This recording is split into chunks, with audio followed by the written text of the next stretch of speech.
Welcome to DAX Machina. Together, we'll explore the writings of D.A. Roberts along with other authors, with a particular emphasis on the horror genre. We'll discuss writing, the inspiration behind horror stories, as well as the possibility that monsters might not be safely locked away in the pages of fiction. Thank you for joining us.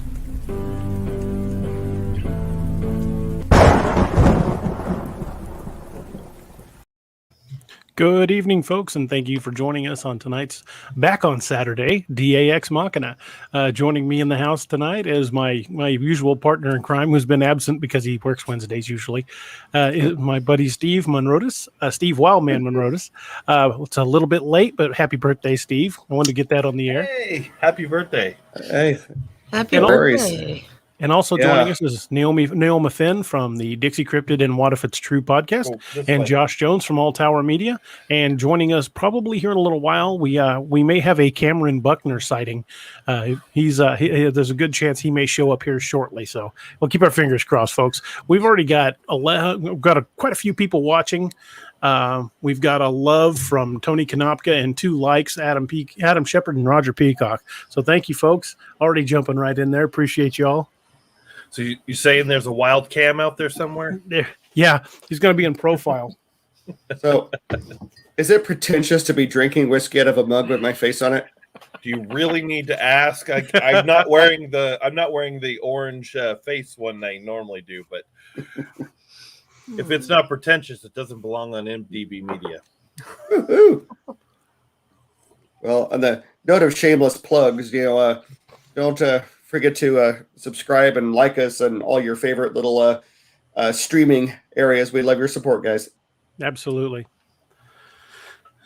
We are getting close to that magic number where the algorithm on YouTube will allow us to do a few more fun things, but we're not there yet. So all those likes and subscribes help, folks. And make sure to click that bell so you get notified anytime we're going live. Because if you hadn't noticed from yesterday, sometimes we just go live.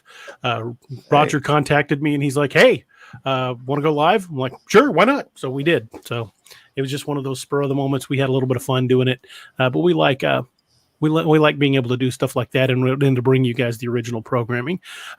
So I'm thrilled to death everybody's here tonight. I hope we do see Cameron Buckner. Ostensibly for the night, the topic is the Siege of Honobia.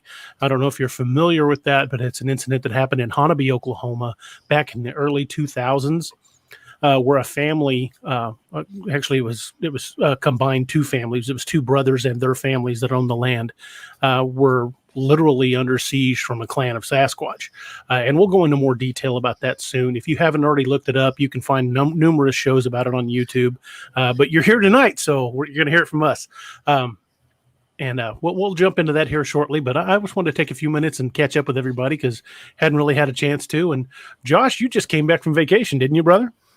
Like hours ago. Yeah. I am exhausted.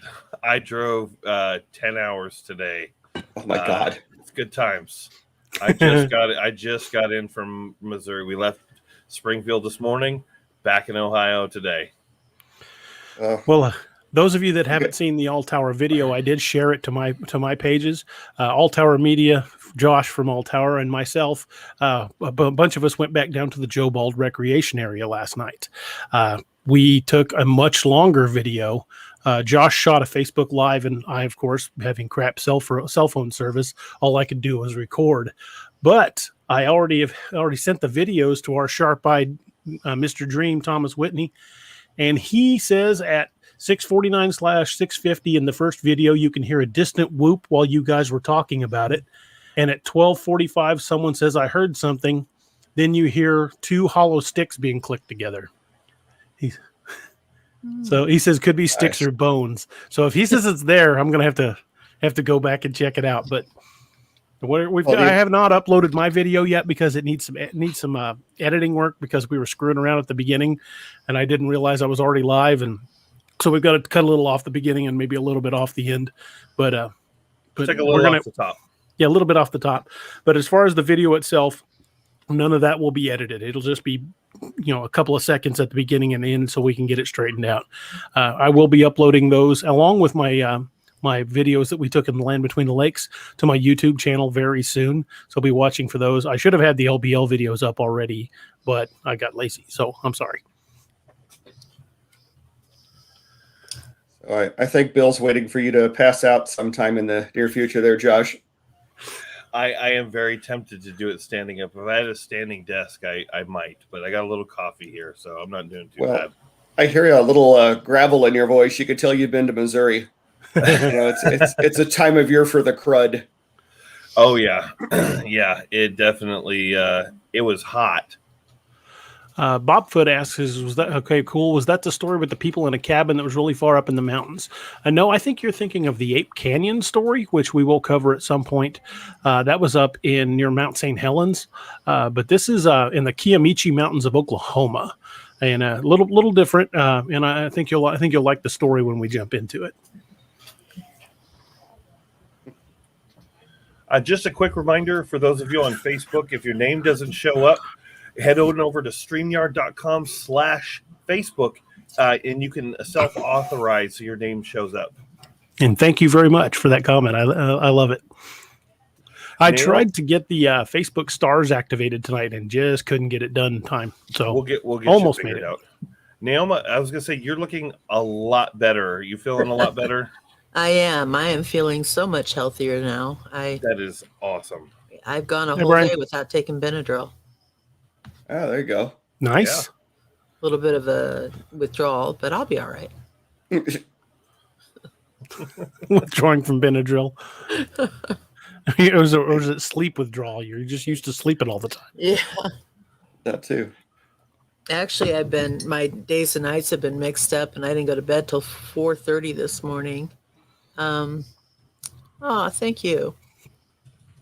Thomas, if you have time to jump in tonight, we would love to hear what you heard. Yeah. Yeah, Dream video chatted us right after we went offline and was like, "What is wrong with you guys? Get out of there!" You could see the anxiety in his face. Well, I watched the first part of it. We all were kind of waving at the camera, and he's panning it around. I was busy and I couldn't see for very long. And I looked at that. I'm like, oh, those dumb bastards. As soon as I realized where you were. No, you're a special kind of stupid, ain't you, son? I mean, you went back there at night. At night. That's us. I learned my lesson leaking on the tree the last time. Well, none of us did that this time. Oh, Yeah. I was this close. And then he got performance anxiety and was afraid he'd get mauled by a dog man or something. Steve, I crossed that bridge and got up there and was almost in the same spot where you went, and I had a sense of dread. I'm like, I should not be doing this. And it wasn't even like a hey, this is like I could attract it. There was like an innate feeling. It was like when I described how I used to go paranormal hunting and I get those weird feelings. It was very similar to that. It was almost like myself telling myself, this is going to turn out poorly. There was a heaviness in the air there. Although the bug sounds and the tree frogs were complete, it was just like the last time you and I were down there, Steve. The night sounds were fine. It was other than it rained a little bit, it wasn't bad. But it was a good time. I wanted to address this one on Ronald. He said you would think with all the satellite tracking ability, you should be able to find Bigfoot with no problems. Well, the thing is all of that good satellite tracking technology is in the hands of the government, and I'm firmly convinced they've known for decades or longer that Bigfoot exists. If you caught the show the other night, we were talking about, I'm pretty sure it was Teddy Roosevelt that founded the National Park Service just to keep cryptids confined to a certain area and try to keep people out of it. But I firmly believe the government has known about them for a long time, so we're never going to get access to those satellites to track them. Somebody needs to get Bigfoot a cell phone, though. Yeah. Buy him a car. All you got to do is buy Bigfoot a car. Exactly. Somebody will track him down about his extended warranty. You got that right. Seriously. But he'll need a cell phone and a car, though. That's true. Pick it up at one of those buy here, pay here places, and they'll just low jack it. You always know where he is. Oh, no, I've got it even better. We take out a student loan in the name of Bigfoot. Those bastards will find him. Mm-hmm. Oh, there you go. Absolutely. They will find him, believe me. Dream has done called you out. Those spiders were legit. They were They were massive. Those We are some saw big them honking spiders. from 40 yards away. You could see them in between trees 6 feet apart. They were spinning some big webs. This- Felt like I was this- in the dark forest in Lord of the Rings. This one kills me. I'm pretty sure that's RJ, my friend in Wyoming. Oh, it's amazing. Oh. Apparently, we And have hello some from big Calgary, relatives. Alberta, Canada. Hey, Woohoo. we're international, folks. Mark, thank you for joining us tonight. You know, Josh, when you walk into an orb spider's web in the middle of the night, you discover the amazing martial arts that you can put out there trying to get out of that. Oh man, you'd be a Barnyard gold karate. medalist at breakdancing. Wow! I did a little bit last night when just one brushed me. I didn't even hit the big ones. It was like one of the flowy ones. When you tried to step through the ditch to get my flashlight. Yeah, you saw that, did you? Yes, I did. I was like, I don't do spiders. I don't do spiders. I I will don't go. either. I walked up to the tree where we knew the dogman was hiding, but I don't do spiders. Yeah. Honestly, I've never seen a spider that small. I don't know what you're talking about. No, I'm talking the circumference of the circle of Yeah, my I've hand. never seen one that small. Oh well, yeah. They're usually about that big. I We're, was driving down a street in Davenport, Iowa, in the middle of the night with my sister once, and I saw a spider on the passenger window or on the driver's window, and I was driving, so I had to get out on the passenger side. I forgot to put it in park or even step on the brake, and my sister had to pull me back into a moving vehicle. And I'm telling you, that spider was that big. She swears it was about that big, but I'm telling you, it was about that big. Every spider to me is that big. Mm-hmm. Size of a like damn it. dinner plate. Harry Potter acrament. Yes. We've got another love from Josh Dalton and several more likes. Laura Hatch, Kendall Varnell, Jessica Letterman Hazelwood. Hi, Jess. Bobby Hey. Casey and Adam Shepard, Roger Peacock. Thank you all. Thank you guys for the likes and loves. Yes.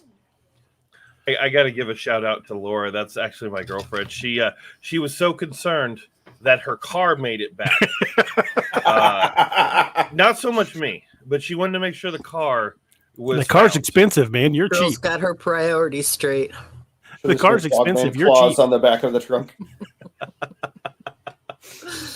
Bill Slint says, I've heard in several stories that Bigfoot loves apples. Yeah, I've actually heard stories from people that had small orchards behind their house that they would go out one day and the apples were just about perfect to pick. And the next day they'd go out and every one of them were gone.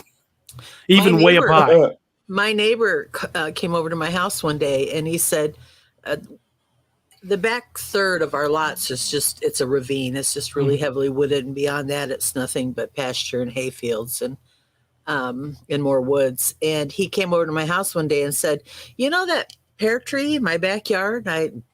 Okay. He said, we were going to pick those pears today, but because yesterday they were fine, but they're all gone. I've never seen a deer get that high up in a tree to eat pears before. And I was like, well, you know, That's not those, typical those deer. bad boys can climb. Yeah. Well, there we go. Unfortunately, you are not allowed to camp in there anymore. They will run you out.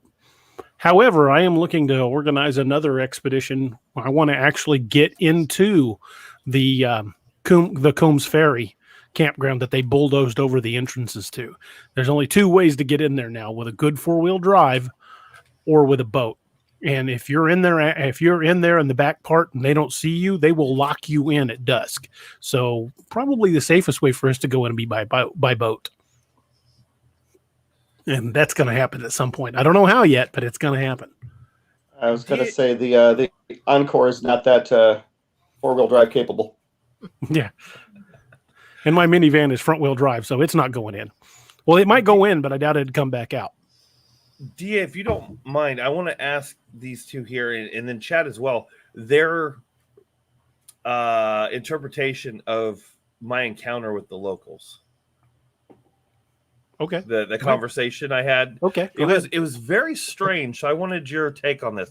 So me and Adam were down there the day before me and DA went down.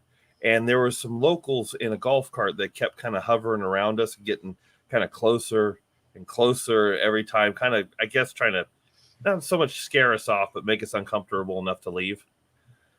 Well, I was like, nah, I'm gonna go talk to these guys because they pulled up almost right next to us at one point, and he said that they was the same couple that would constantly check on him when he's been down there.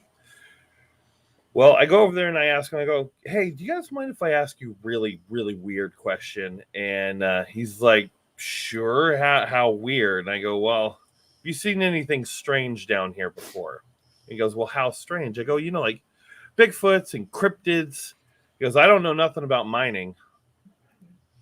And I was like, there's no way this guy thinks I'm talking about cryptocurrency. And he did. Oh, He's God. like, he did. Well, hold on. The story gets weird. We continued on, and I keep going, well, no, like Bigfoot and other cryptids. And he goes, well, there's not too many rivers too close by, and there's, I think, an open mine shaft, and just kept talking about mining, not just crypto mining, but mining in general. It was really, really weird. And so I steered it away from that, just generally, like, not directly asking him, why are you watching me, but why are you watching me? They clean up the area, after tourists, throw their trash down, and they're locals. And that was nice. They talk about running out druggies and all kinds of other stuff. Periodically, though, without my prompting, he'd go back, but I don't know nothing about that mining. You know what he is telling you? Oh, we're getting there. Okay. And finally, at the end of the conversation, I'm like, well, hey, me and Adam got to go. It was nice talking to you folks. I'm glad you guys helped take care of this place. And he's like, okay, well, enjoy that Bigfoot hunting. Got on his golf cart and went away. It was the only time he actually addressed it. It was at the very end. And I'm like, this guy, I don't know. So I don't know if he was just messing with me, or I kind of have this theory. Well, DA's froze. He's in so much shock. I have this theory that's possible that the locals down there have some sort of, I don't know if I'd call it a symbiotic relationship with anything that's down there, but they don't. It's not that I didn't get the feeling he didn't want to talk about it. He didn't want us digging into it.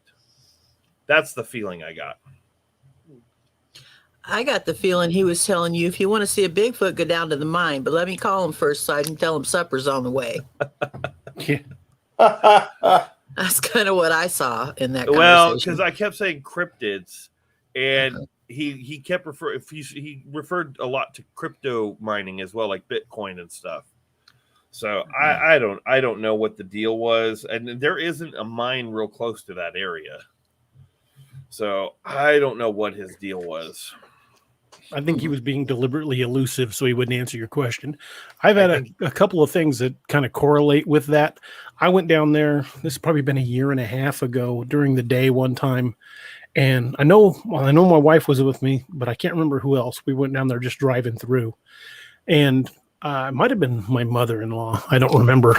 But we were driving through Joe Bald. And I drove up through one of the little gravel areas looking at the campsite, and sitting on this broken concrete picnic table was a box, and it was a donut box. So I got out of the van and walked over and looked at it, and it was a full box of Krispy Kreme donuts that had been left there on a concrete picnic table in the middle of the woods with nobody around. I'm like, yeah, that's not weird. I'm getting the hell out of here. I'm not touching I would them. have so been all over that box of Christmas. I'd be like, shit, yeah. I didn't know if somebody had done something to them or what, Right. but it was an unopened box. It was full. It was full. You could see through the little window. It was full of donuts. I honestly think somebody down there is gifting them. Mm-hmm. I mean, I don't know. That between that and the conversation, I don't know. It's weird. Locals down there are weird. The meth heads and the regular locals are all weird. I would say he was probably in his mid to late 50s, maybe early 60s. It was. I'm not a good judge of age, but somewhere in there. That's just a weird area, especially after dark. Yeah. That's kind of creepy.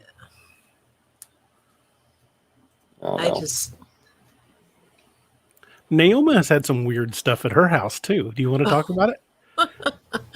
Yeah. This is at her house, folks, not us going down and poking the bear at Joe Ball campground. This is at her house. This is at my house. Where should I begin? Well, let's start with the bird feeder. Okay. I was feeding birds, and I went out one morning and I have tube feeders, and I have different various kind of feeders, and one of them is a tube feeder that I hang up, and I went out to grabbed it to bring it down to fill it, and it looked like something had taken a bite out of it, like an apple, with about a bite radius of about like that. And I quit feeding the birds. I don't need to put anything out there to encourage anything to come into my yard. But for a long time, and I'm pretty sure everybody knows this part, but for a long time, I've had a situation where my husband has gone 2 nights a week. And each night that he's gone, the master bedroom's at one end of the house. And at that end of the house, it's also the dark side. There's no lights at that end. And about 2 or 3 times a night, something comes up and on the side of the house. And it only happens when he's gone. And I did take Nick Valente's advice, and I went and got some cayenne pepper. And I haven't heard anything, but that went on for a few months where it just started making me absolutely crazy. I kept thinking, if my husband was home and he could hear this, he could confirm it for me. But it never happened when he was home. And then, was it 2 days ago or 3 days ago, DA? 3 days ago. I was... gosh, it must have been probably 4 or 5 in the morning. I've been staying up all night and recording and writing because there's construction going on, building a new house next door, and I can't get any recording done during the day. So I've just been working the night shift. And my husband got up to leave, and he hadn't been gone 5 minutes. And I was out in the kitchen making myself some coffee, thinking I may as well stay up a few more hours. And all of a sudden, I heard a scratch on the side of the house in the front. And that was something new. I'd not heard a scratch on my house before. And it was loud. It was a loud, dragging scratch sound. And I panicked. Sleep deprivation causes that. Did you text me immediely, or was it the next one? It took me I think it was about 15 minutes before I texted you. And I think my text went something like, something scratched the side of my house. It is only my imagination. I am totally freaked out. It is just my imagination. Tell me it's my imagination. It is. I'm sitting right here in this is the back corner of my bedroom, and I'm like, oh my God, I'm so scared. I don't know what I'm going to do. And the only person in the world I could think of that might still be awake or be awake at that time of day was DA. And I think every other sentence was, it's just my imagination. Well, to be fair, I did figure out what it was, and it was exactly what I told you it was, DA. I had to catch a snake and get it out of my house, and it crawled in through the vent. But the sound of that snake going through that vent sounded exactly like some claws running down the side of my house. And I am not kidding you. This girl did a few wild moves on her one good leg. The saddest part was I was within probably 2 feet of all of the outside lights, and I could have just flipped the switches, and that, the porch lights would have come on. There's a light on the side on the opposite end of the house that could have come on, and one in back over here I could have turned on. But no, I didn't do that. I ran into the bedroom and locked the door and sat here in front of my great big picture window in my bedroom. That made sense. Well, Bobfoot says he's got a funny bird feeder story. Man, we'd love to hear it. If you want to join us, let me know. And I can, if you can send me a message on Facebook, or private message, I can send you a link where you can link into the show.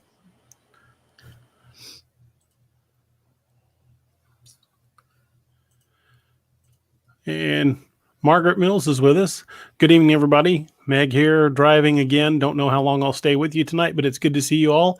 And I will hang on as long as I can. Well, thank you for joining us. You drive careful. Yep. Buffett says just get some infrared cameras. That'll teach them. Yeah. Ronald's a little more pragmatic. Pull out the flamethrower. I'm all about you know, setting out the for sale sign. That'll work for me. Flamethrower, flare gun, whatever it takes. Flare gun. Yeah, the scratching part, and then Da, he's so helpful. Scratching, that sounds like Dogman, not Bigfoot. Yeah, I'm no help. You. I was like, thank you so much for calming my nerves. I needed that. Definitely not helping. Just trying to be helpful. I was just putting your mind at ease that it wasn't Bigfoot. You were doing a good job too. I needed glad some it's of that not moonshine Bigfoot. from Cam. It was quite an ordeal, I'm telling you. I love it. It was even more fun catching the snake. I bet. What kind of snake was it? It was a gray rat snake. It's about not 4.5 poisonous. feet long. No. Oh God, I wouldn't touch a poisonous snake. I'll handle any non-poisonous snake, non-venomous snake, but I'm not big on handling the venomous ones. I usually let the experts do that. I don't blame you. It was about 4.5 feet long. It was pretty good size. Got a fan of the artwork there. Yeah. I know that guy. Yeah. Wonder how. Yeah, that was one of the first things that I pointed out too, Seth, was I liked that poster back there. You cut our veins in our family and little red birds fly out. So there you go. Oh yeah. Yeah, I still haven't gotten over the 85 World Series, so it's pretty loyal there. My grandfather, my dad's dad, we called him Pop, was a huge baseball fan. And when I was a kid, we'd go there visit them at their house in St. Louis, and they had this big console TV. And my grandpa had this ratty ass recliner he would sit in, and he would sit there and drink his Busch beer out of a can. And I was about 6 or 7 years old when I started being his beer delivery boy. When he would run out, I'd go to the fridge and go get Pop a beer. Mm-hmm. Well, when the 85 World Series came on, we were watching the infamous game, where there was the controversy over the call that basically the really bad call. Really, really bad call that the diehard Royals fans say, cost the Cardinals the series. And I remember he had just opened up a can of beer, and he slings it at the console television, and it just explodes. And he lets out a string of profanities that I have to this day never heard. And of course, I'm terrified. I come running out, and my grandmother's like, "That's okay. He's just mad about the game." And I was like, "What happened with this game?" And then when I got much older and I started researching, baseball and people talking about the World Series, I'm like, "Oh, now I see why he's pissed." Yeah, one of the worst calls in baseball history. Yeah, I'm still getting over the 2016 series, to be honest with you. I can see that. Yeah, I consider that a non-existent series. It's a do-over. Mm-hmm. I'm calling a mulligan. That's right. Bobfoot says, sorry, not really in a place to talk right now, but I can type it out. So I love to see all the birds at the feeder. For the first couple of weeks, I was only filling it up like once or twice, but hopefully he'll type the rest of that out because they can't find it. Well, no, it's not showing up. It's not coming in from. Oh, there you go. There's the rest of it. Oh. Yeah. Sorry. On the third week, I had to constantly fill it up like every day. I got to thinking that I couldn't keep this up because I was spending like $50 a week on birds, so I decided to stop filling it up. Uh-oh. I think I see where this is going. Yeah. I know where it's going because I know what happened when I quit filling it. Uh-oh. Something got angry, huh? Yeah, the squirrels. The squirrels? I was feeding them more than I was the birds. Got them at your door just like... Yeah. They have attitude. I got one of the Ring cameras, and they're like... Oh. I was starting to think that at trick-or-treat time I was going to get a squirrel at the door with a bag, I don't want no candy. I want seeds. I'm just kind of holding off, waiting to hear the next part of Bobfoot's story before I jumped into anything else. So I'll give him a minute. And plus, Josh isn't back. Yeah, he fell asleep on the toilet. He's on the toilet. Love it. Talk about ring around the butt. Oh Lord, Your legs would go to sleep. find him like Elvis. Face down, butt in the air.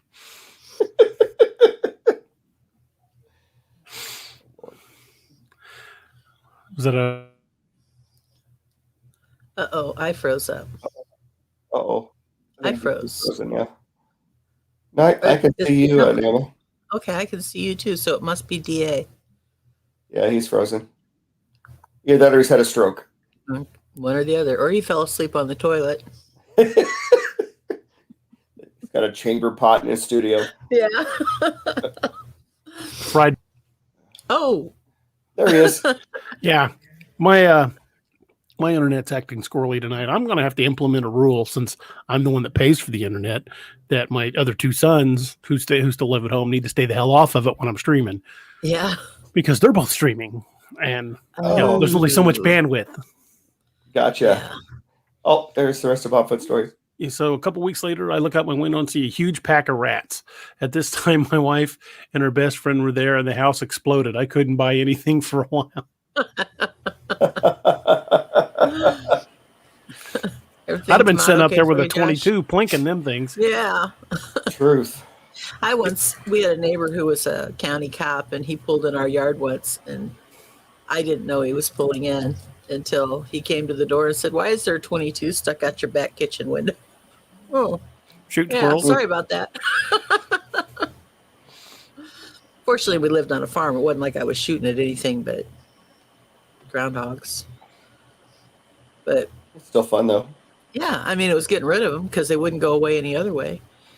Yeah, groundhogs would tear your garden up, your yard up.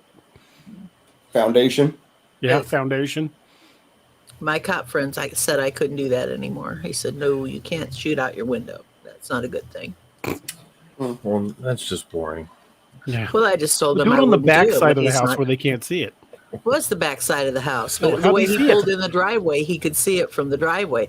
Our driveway came straight in from the road, and then it made a right turn, and that's when he saw the barrel of the gun sticking out the window.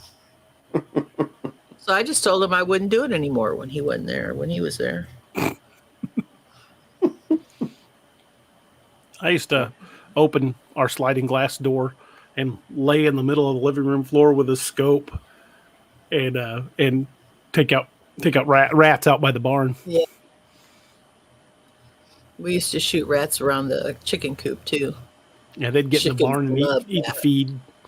So we would see them. I mean, you could put poison out for them all day long, but as long as that feed was there, they'd ignore the poison and go right to that feed. Mm-hmm. So we got a little more harsh. We had a barn cat for a while, and I'm pretty sure 4 or 5 of the rats got together and roughed it up one night because it ran off and never came back. Yeah. So from then on, it was 22 shorts. There you go. Yep. You knew you hit them because they'd flip in the air and all contorted, and then they'd hit the ground and lay there. Like, got him. I remember those days. Peanut butter well. rat poison. That'll do the trick. But that sweet corn that we gave to the horses and the cattle, they loved that sweet corn. You couldn't get them. It was like crack. Mm-hmm. Yeah, you couldn't get in it. That's the problem. Once you get a feed that they like, you can't get them to eat anything else. Pretty much. And the only other option is to poison the feed, and the animals don't care for that too much. Pretty much, yeah. You kind of they're a little more expensive. Yeah. Richard, thank you for joining us. Yeah. You end up with a horse or a cow getting a hair lip. And that's expensive too. unless you take them to fairs, then you can make some money off Right. them. There you go. I can't set my tongue. Well, I guess we should probably jump into the Siege of Honobia a little bit. That's the weird thing about Oklahoma is towns are not pronounced the way they look. Like there's a town just across the Oklahoma border from Missouri, down by Joplin. It's spelled Miami. Miami, right? But it's pronounced Tom. No, it's pronounced Miami. I think that And if you say Miami, they will correct you, and they generally aren't very friendly about it. I'm like, hang on a second. That's Miami. It's Miami, Florida. Why is it Miami, Oklahoma? Well, like Cairo, Illinois. there's a town in Kentucky here that's spelled Gameliel. Gameliel. Pronounced Gamelia, I think. There's one just north of just south of Springfield.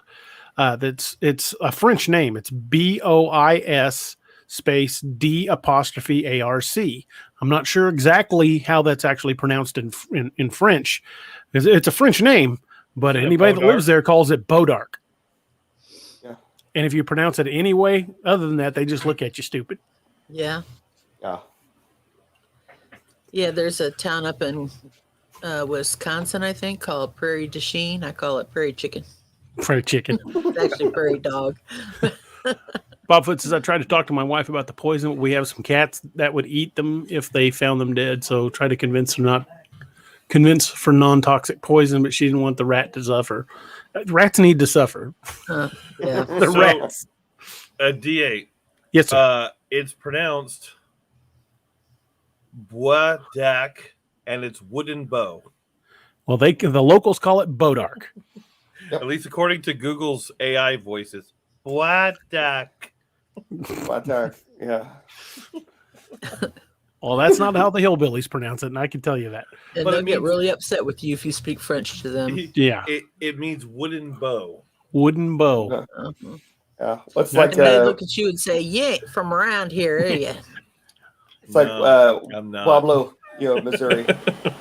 Wablo. Yeah. Pueblo. Yeah.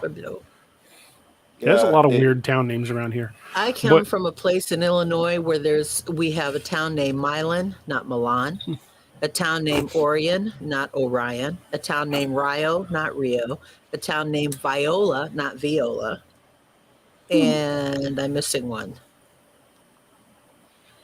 Viola, Rio, Orion, Milan.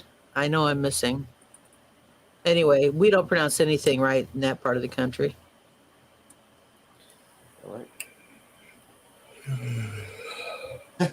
Josh is fading. Oh, I was fading somewhere around Indianapolis. That's a good place to fade. Yeah. Oh, and it looks like Sean has joined us. Hey, Sean. Can you hear me now? I froze up there for quite a bit. You kind of Yeah. sporadically throughout the show have been freezing a little bit. Yeah, and I'm texting the wife about that very situation. Uh-oh. Uh-oh.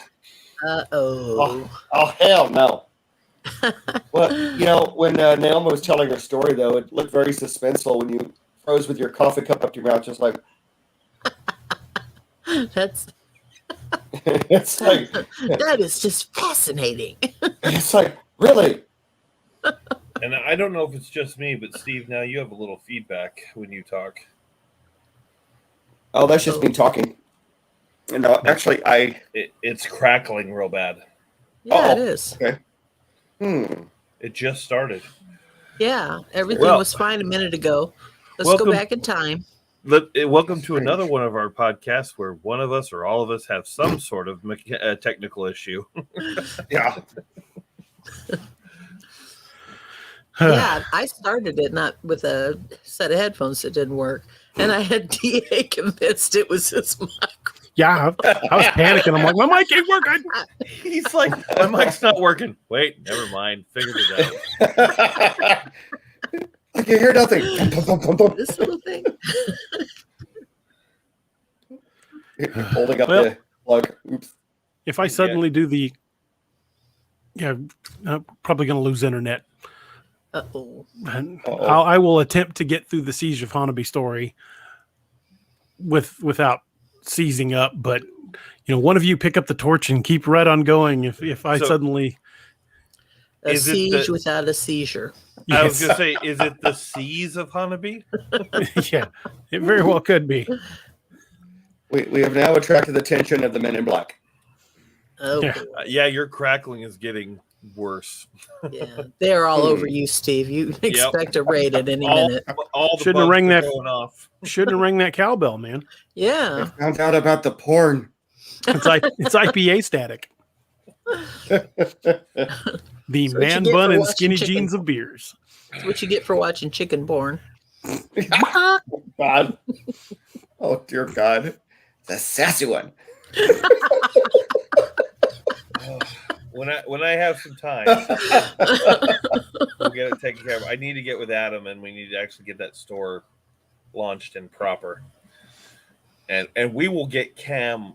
We'll just get him a shirt. I'll get his contact information. We'll just send him one. Yeah, that's a cool shirt. Yeah. We'll get you one too. They probably don't make them big enough for me.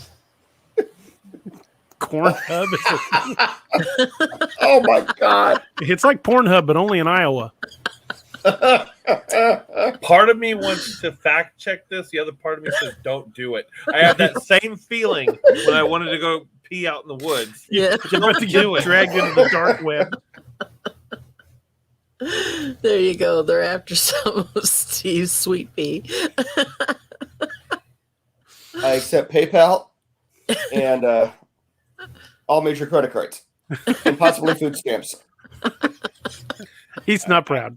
I've got Venmo, I've got Zelle, I've got Cash App. Which one you want? We're all over this. All righty. It's only corn picks. Look at this ear. It's peeling back. Dun, dun, dun, He's dun, got dun, dun. Onlychickens.com. He's got them all. We're going to put butter on it. Oh, Ooh, Lord. watch it melt, baby. Watch it. Oh, dear God. All right, here we go. Oh, my God. See this? Oh. Y'all need Jesus, man. We do. Pot meet kettle. He lied. The domain's for sale, but it's for sale for $485,000. Jesus. I'm good. I don't want it. Yeah. Oh, Hey, that's what you could give out for enough likes, a Cornhub Oh. gift card. It's cornhub.website, not cornhub.com. And he's not kidding. It's just corn. Young. Okay, I can actually share this. We need to share it. It's not bad. It's just dear suggestive. God. okay. It's not bad. It's Just suggestive. real quick. Just It's real quick. suggestive. You gotta read some of these titles. You can't make this up. Young corn stars getting a hot pool corgi. Mass I think that's popping supposed to be party. orgy. Don't play if you pop quickly. All right. That's enough of that. We're done. So the Siege of Honobia. It's throat nail. It's all from corn, though. Okay. Now if I can focus. Boy, that really melted my butter.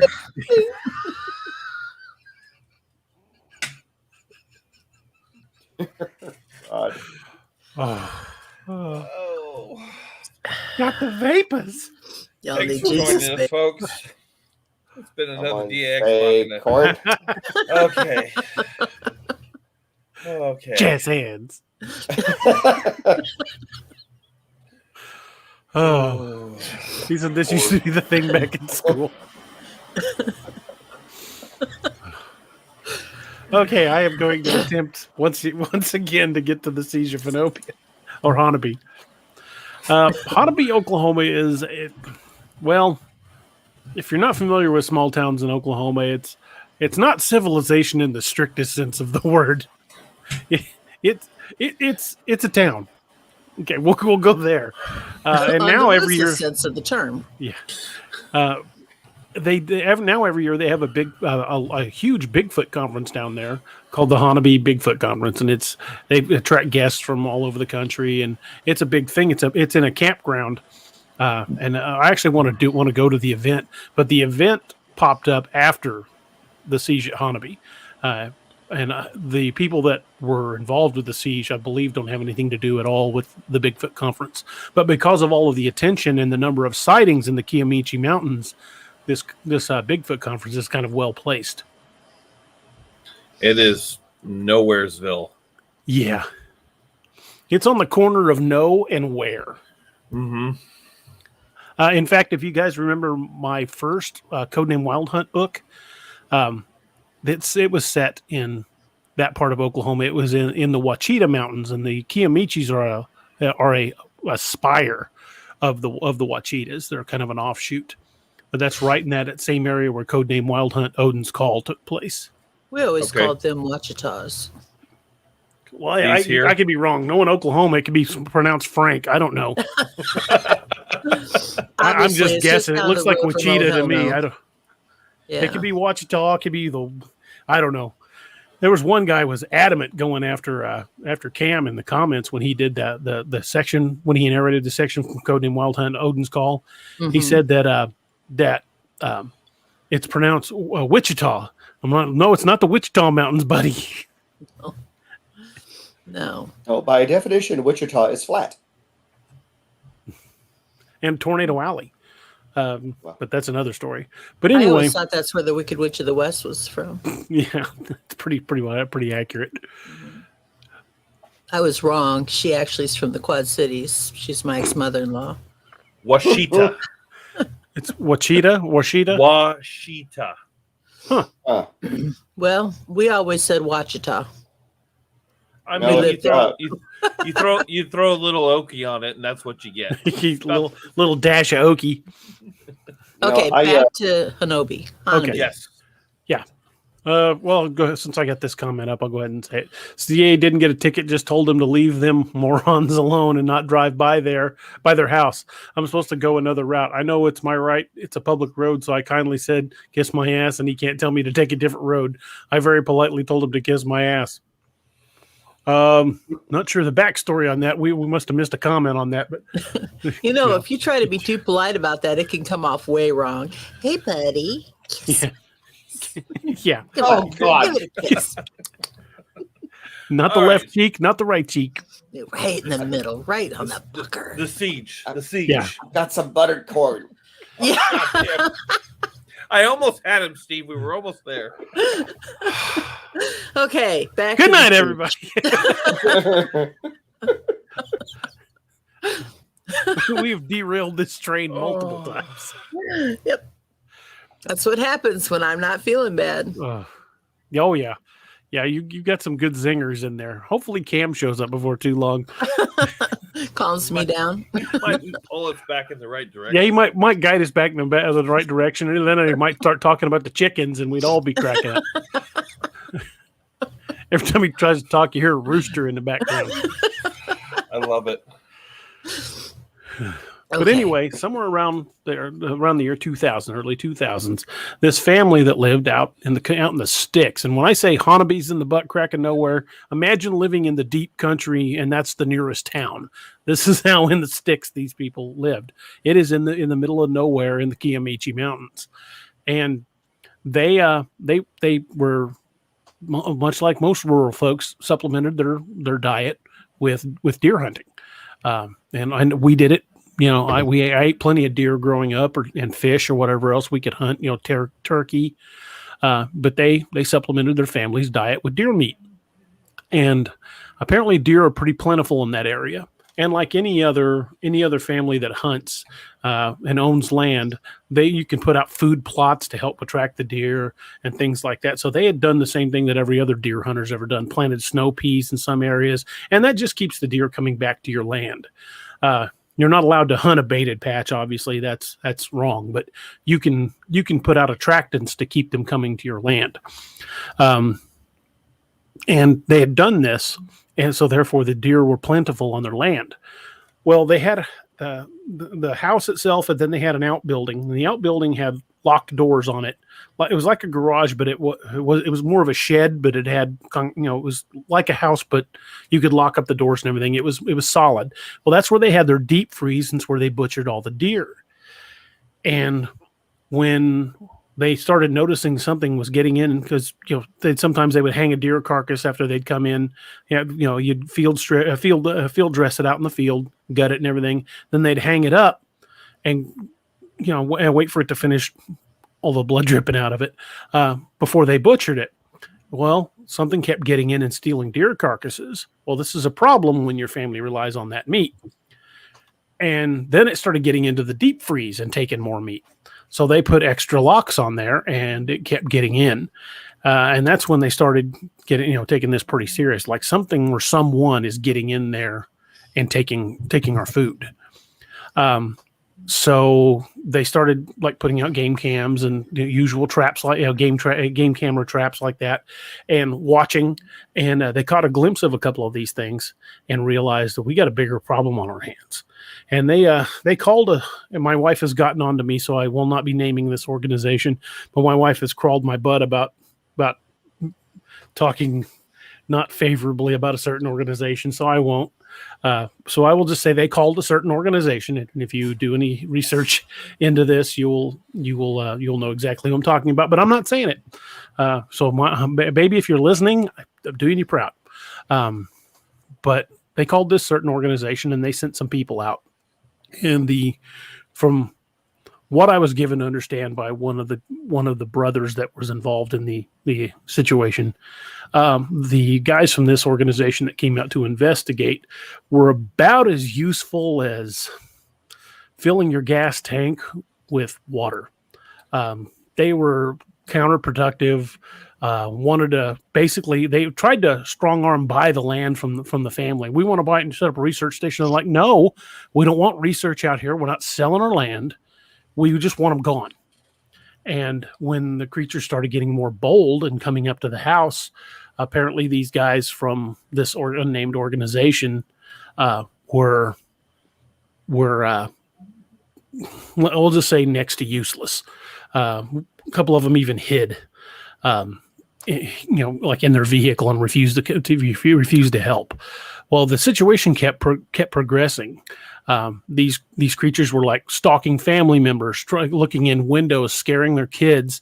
One of the sister of the two brothers that owned the land came out one night with her kids, and when she got out to unlock the gate, more than like two or three of them came out of the woods and growled at her, and she basically jumped in the car and floored it up to the house, hitting the horn, and one of the brothers came out, and of course the creatures took off.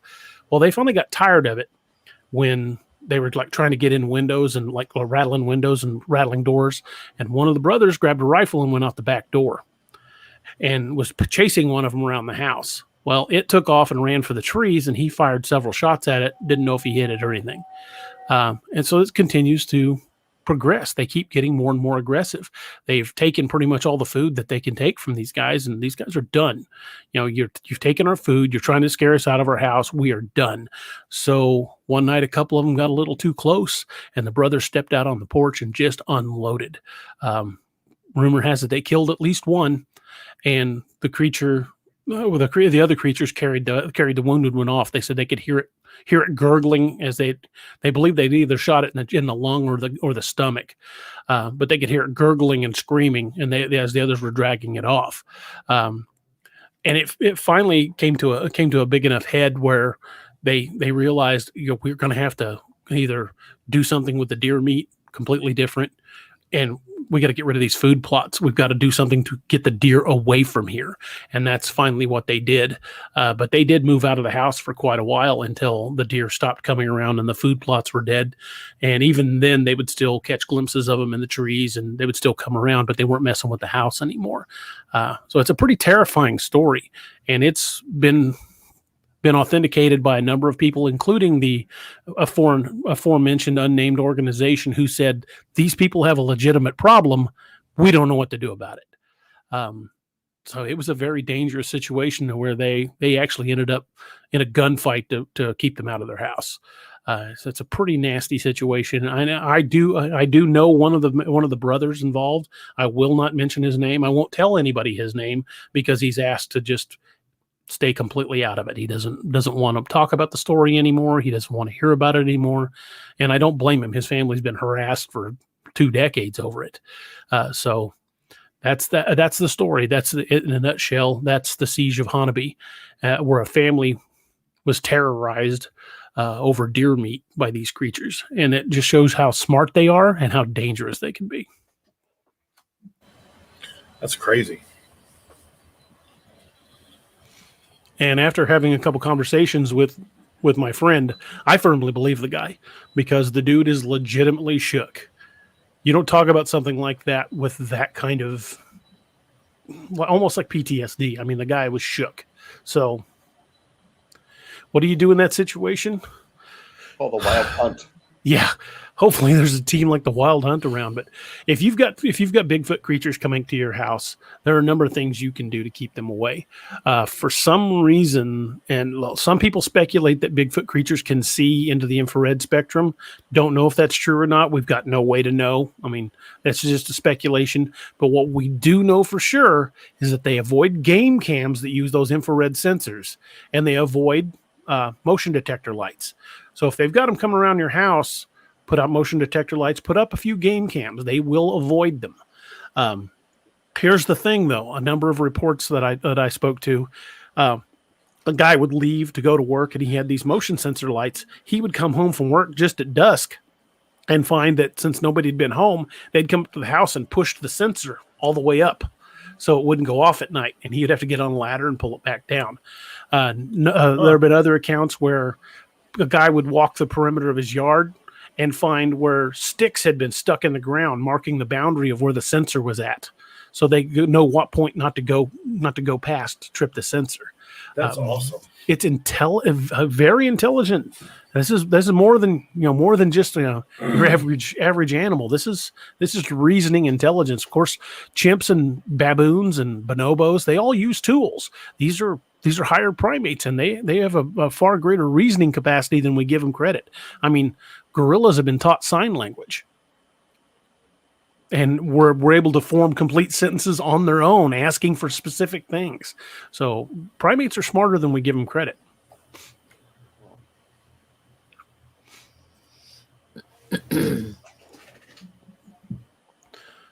Seems to be. I would agree. I believe very much that it happened. I also would like to go down to that Honobia Bigfoot Festival. Granted, you got 300 people or more camping. It's actually, I think it's in the thousands that actually show up over the 4 days that it's there. But you get that many people in an area, there's not going to be any wildlife for 2-3 miles in any direction. But I would like to go to that festival because they have some big name guests. But I would also like to go down to the Kiamichis and the Wachitas. How is it pronounced? Wachita. Wachita. I'm going to keep saying it the way I was saying it. The Wachitas. It's same. That's pretty much it. Close enough. It sounds more like footstock than anything. Yeah. I want to go down there and shoot some video. That's going to be a little more pricey trip than I can afford right now, but it's going to happen at some point. I will make that happen. It's the first weekend in October. Mm-hmm. Yeah, I don't think I'm going to be able to do it this year. When you were joking around about the misspelling of things and everything, I used to live on a Washita street here in Springfield, but it's spelled differently. Washita. And I remember when I first got my Garmin, like every other idiot that has a Garmin, I was playing around with the voices on it. And I changed it to where it was an Australian male. And when it got to turning onto my street, he would go, Washita. Washita. Every time he'd say the name of the town. And I would laugh so hard at that stupid thing. I'm like, it would drive my wife crazy. She's like, why did you turn this on to drive back? You drove to Hardee's. Why do you have the GPS on a drive home? I want to listen to him say that. That's funny. Hi, Patty. Hi, Patty. I want to make sure I said that. Mrs. Chef Yoda said, what state's that in? It's near Honobia, Oklahoma. It's down in the southeast corner of Oklahoma, almost to the Texas border. That whole area has got a rich history of Bigfoot sightings dating back. In fact, if you Google something called I think it was the Choctaw Bigfoot War. It might have been Choctaw, might have been Cherokee. I'd have to look it up. But there was an incident, Choctaw. There was an incident where basically a group of Native Americans from the Choctaw tribe had to go to war with a group of Bigfoot because they were preying on people. It's a great story. We should do a show on that sometime. That's a really great story. Naomi, would you recommend the Squatch Cast or the Squatch Chronicles episode of that for people to listen to? Okay. Yeah, I think it was a long time ago, maybe episode 10 or 15. 11. I've 11. got it pulled up here. I was going to post it in chat if people wanted to get a little more detail on it. Yeah, that was the very first time I'd ever heard of it. So we're talking. It's a really good story. I'm almost out of coffee. Uh-oh. Fortunately, I brought another for just such emergencies.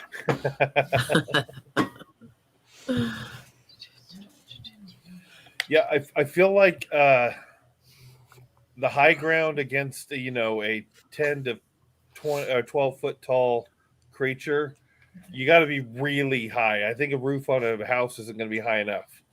Yeah, especially when it can walk up and reach up onto the roof.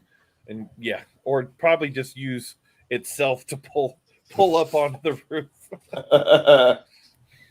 How far is that from Ada, Oklahoma? Ada? I don't know. Josh, could you check that? Uh-huh. Awesome. She's Mrs. Chef Yoda says, I know a lot of Native Americans have legends dealing with the giants. Yeah, lots of tribes have reports of the both good and bad contact. A lot of stories coming out of especially the Pacific Northwest of Bigfoot creatures abducting people. Usually female, but not always.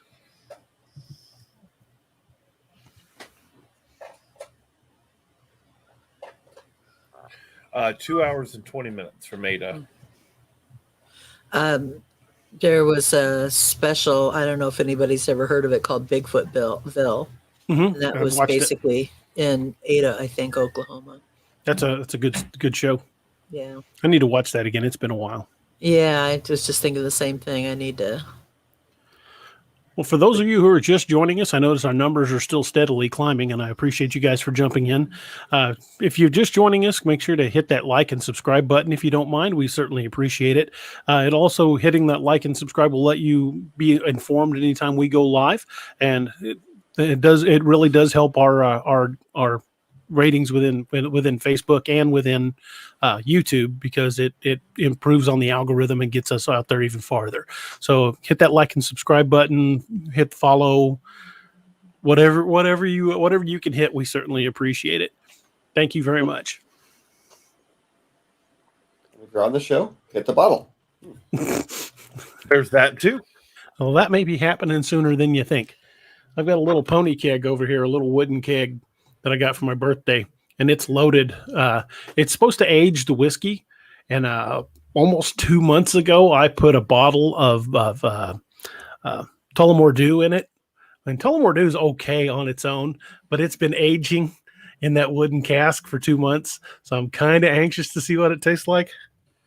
In fact, I think I'm going to get me a glass. So DA will not be on the show next week because he will die of botulism.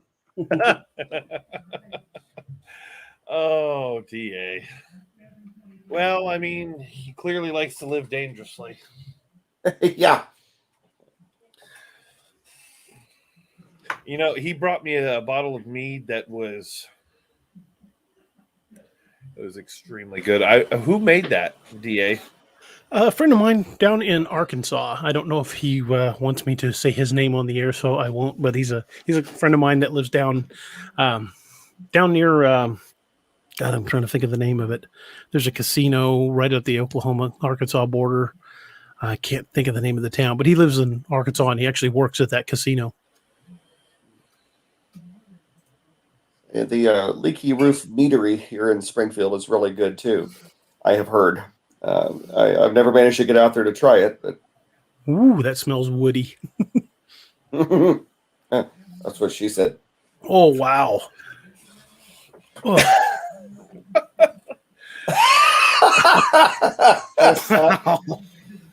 So I'm assuming it's not so smooth. Oh, it's. I think what happened was, I think what happened was you forgot English for about 3 yeah, seconds. yeah, it became my second language there for a second. I think what has happened is in the wooden cask that it's supposed to age in, I think all it's really allowed it to do was let the water portion of it evaporate away. So now what I've got is a much stronger version of Tullamore Dew. Whiskey I was smelling it. concentrate. I'm like, this doesn't smell as smooth as I thought. Like a 110 proof now. Oh, You all right? yeah, that's like drinking paint thinner. Ooh, I aged it a bit too long. So now we've discovered how to make old overalls. With a slightly woody aftertaste.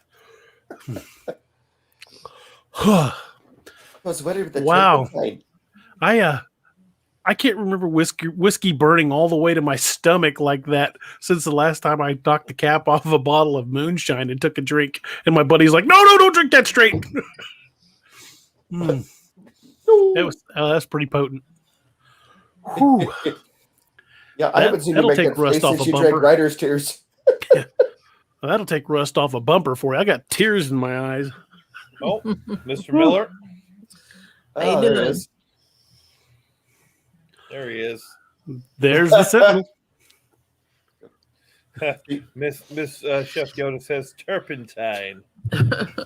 Yeah, there's a point where you should no longer age it in that, because I put that in there, like I said, about 2 months ago, and I let it go for about a week, and I tried it, and I'm like, whoo, that actually smoothed that out some. And I thought, well, if I leave it a couple months, it'll be great. No, apparently there is a specific time when you need to stop. Remember that time for next time. Well, it ain't 2 months, Yeah. I can tell you that. Ooh. You know, there's a fine line between Silver Fox and Crypt Keeper. Steve knows me very well and will tell you how rare it is when I go, yeah, I'm not finishing that. Oh my God. Yeah, that's bad. That must be Well, bad. So you could just put that into a bottle and call it Writer's Tears. Yeah, has anybody got some shoe polish so I can get this taste out of my mouth? I wouldn't combine anything with it right now, and I wouldn't light a cigarette. I was gonna say you probably don't want to light any open flames in that room. Maybe the whole I have house. a feeling if I had a lit candle nearby, I'd catch fire. Well, you Go know, ahead, light one. Let's see how it looks. What's Paul that? Harley and Go they were ahead, just light giving a one. look. Let's see how it looks. Look how dark this is now. No, I mean light a candle. No. You could probably just light the top of the glass. This I'm show afraid I'd will catch go viral. Ooh. Oh, there he goes. Oh, And that's the last we heard of D.A. Roberts. He lit that candle, didn't he? oh, whiskey gave him a hair lip. This feels appropriate now.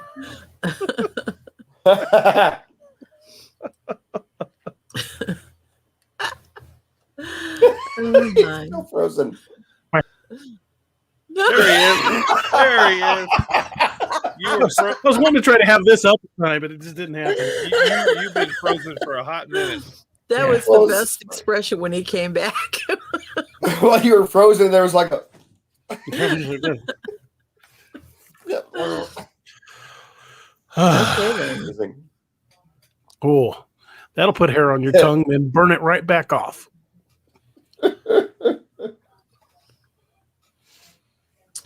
Yep. You know, you gotta love a fine whiskey that can burn a hole in your ass. Thought somebody was coming in the door. Now, you'd want a hole in your ass for what reason other than the one you've already got? Well, I don't know. You know, if one is good, two is better. I don't know. Twice the traffic. Ooh. Oh my God. Can't work with you people. Sorry. Too I would sober pour for that this. down the. I would pour that down the sink, but I'm afraid it'll eat through the pipe. Mrs. Chef Yoda, are you talking about the Gatlinburg? I'm assuming. Mhm. It was fantastic. We had a lot of people show up. We got to shake hands with a lot of people that listened to the show. DA should have been there. He could have sold a lot of books. I wish I had been. Yeah, me too. Everybody was fantastic. There was, oh my gosh, there were so many people. There were 3 little kids who came up to me. Their mom and dad brought them up. And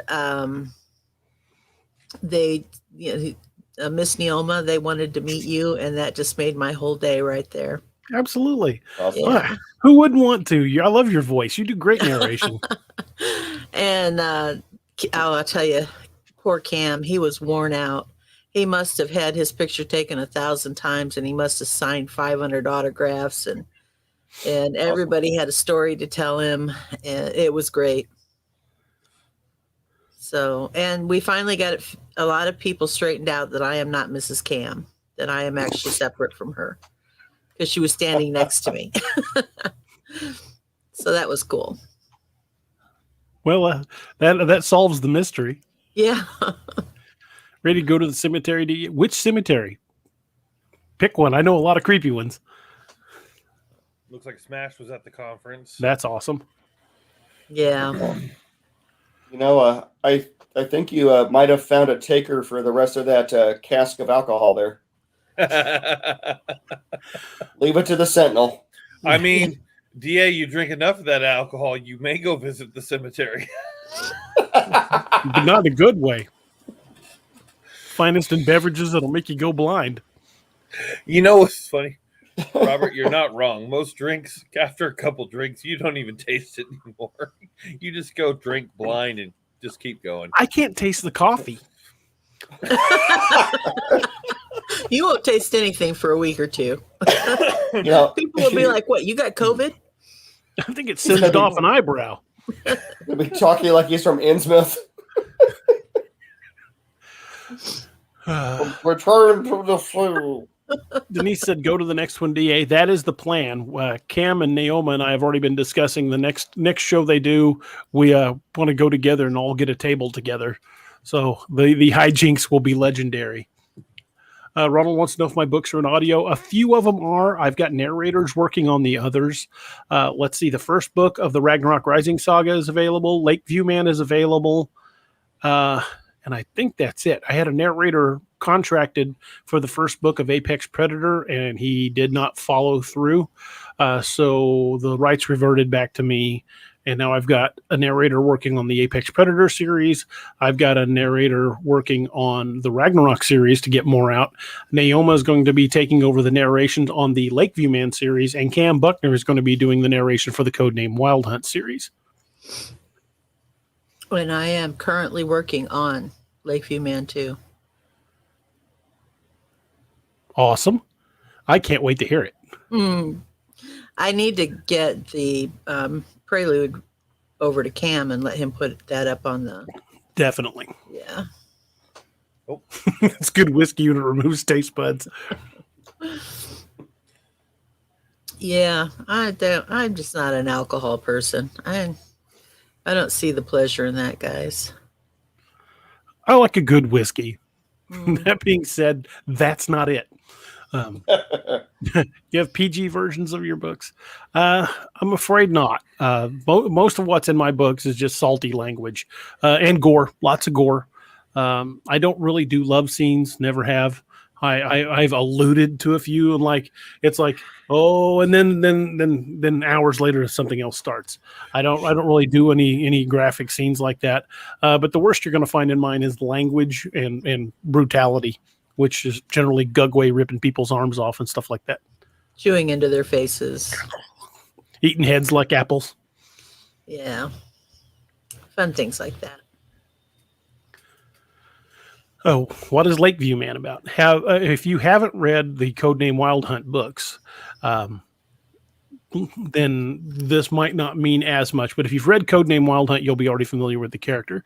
But Lakeview Man introduces the character of Daniel Clark. He, out of the military, he's a small department with a small sheriff's department called Sloan County here in the Ozarks, and gets involved in something cryptidy, and it gets nasty.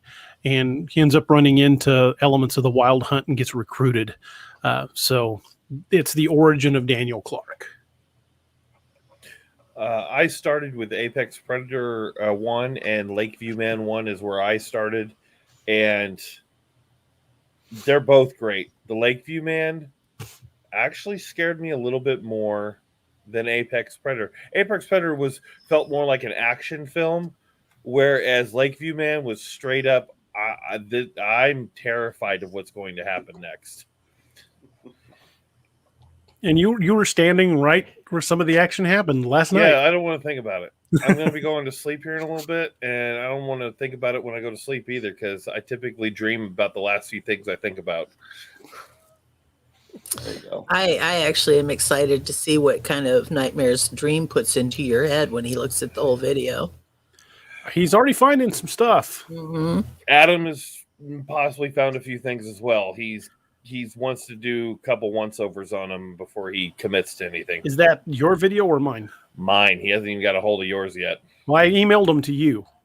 I will be getting them over to him tomorrow. I sent them to you a little while ago. I also sent them to Dream. So, Brett Harvey says the conference was great. Attendance should be mandatory for anyone in the Bigfoot culture. I agree. I've gone to a lot of conventions, but I didn't get to go to that one. So I'm really looking forward to go. Keep your moonshine close, definitely. Someone might take it from you.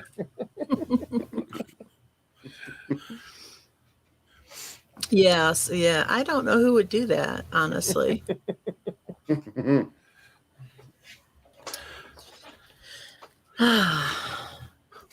Chef Yoda says, so are there different types of Bigfoots, or are they generally all the same? There is a school of thought in Bigfoot research that there may be as many as 10 different subtypes of Bigfoot creatures. You'll notice the ones from the Pacific Northwest are described very differently than the ones that are seen down in the swamps of Florida. The skunk ape is very different than the Patterson-Gimlin one. And there's a type called the Gugway, which is a Choctaw word that means face eater. And they're cannibalistic. Well, they will eat people. I don't have all 10 types memorized off the top of my head. There's a number of videos on YouTube about the 10 types of Sasquatch. In fact, if you, Josh, if you want to pull up the Matt Squatch video on the 10 types of Sasquatch and share that in the chat, Love that video. I think everybody would get a good kick out of that. It's great information. I don't know if you're familiar with Matt Squatch Presents, but that's a great YouTube channel. He has a lot of good information. He talks about the 10 types of Bigfoot and the 7 types of Dogman. So excellent content. Definitely check them out. I had never heard of the Gugway until I was, brought into your universe. And, I always pictured Bigfoot as the Patterson-Gimlin kind of stuff, docile, the 5th grade ape, whatever. And then you introduced us to the face eaters, and that was wonderful. So thank you so much for that. Yeah. Scared a Eagle Scout out of the woods. Truth. I break out of my comfort zone and go back into the woods, and apparently, there were dogmen out by pissing on a tree. So, there's that.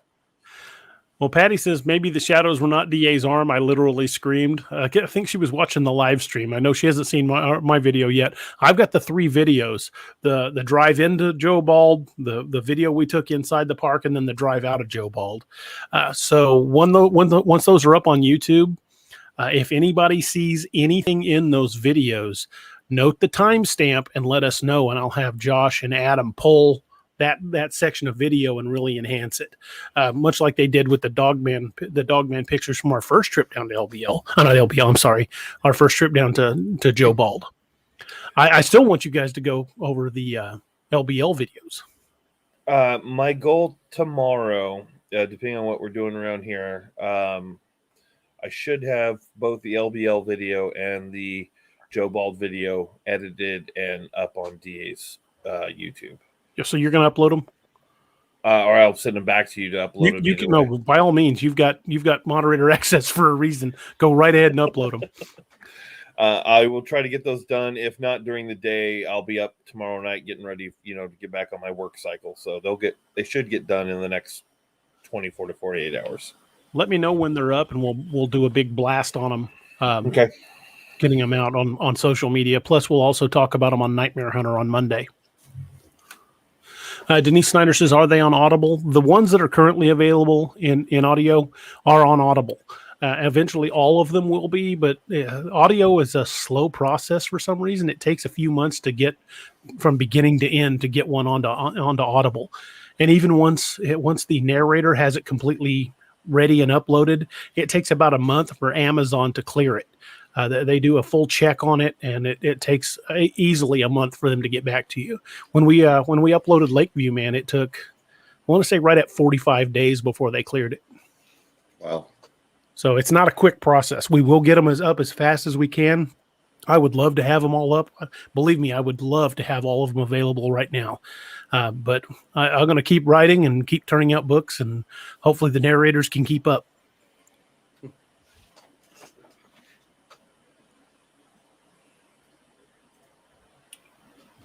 I was Welcome on back. mute again. Yeah, sorry about that. Yeah. Oh, hi, back.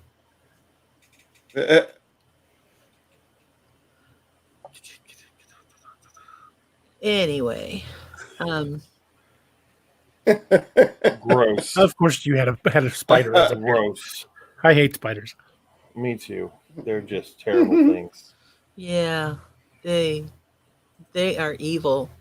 Oh, They he logged don't back out on die, his they wife's only account. pretend I to got you, die. Sean. Oh, okay. I thought maybe there was some kind of information that was being shared.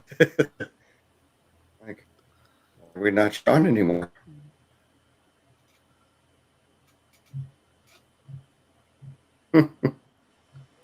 I'd be happy to, man. Anytime. I'll make sure I'm sharing on social media anytime I do one of these shows. So if we do one anywhere near you, come on up and be happy to sit and swap stories.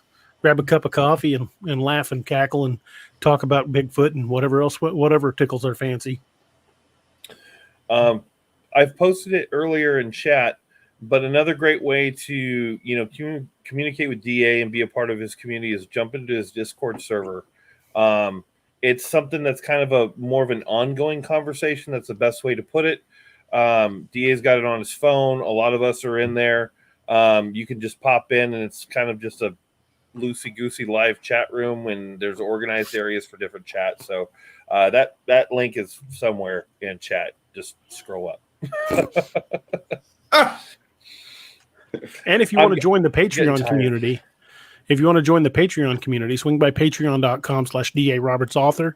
By joining the Patreon community, you're not only going to be able to help shape the future of the books, but the future of podcasts like this, and allow us to do more advertising and expand the podcast and maybe do more.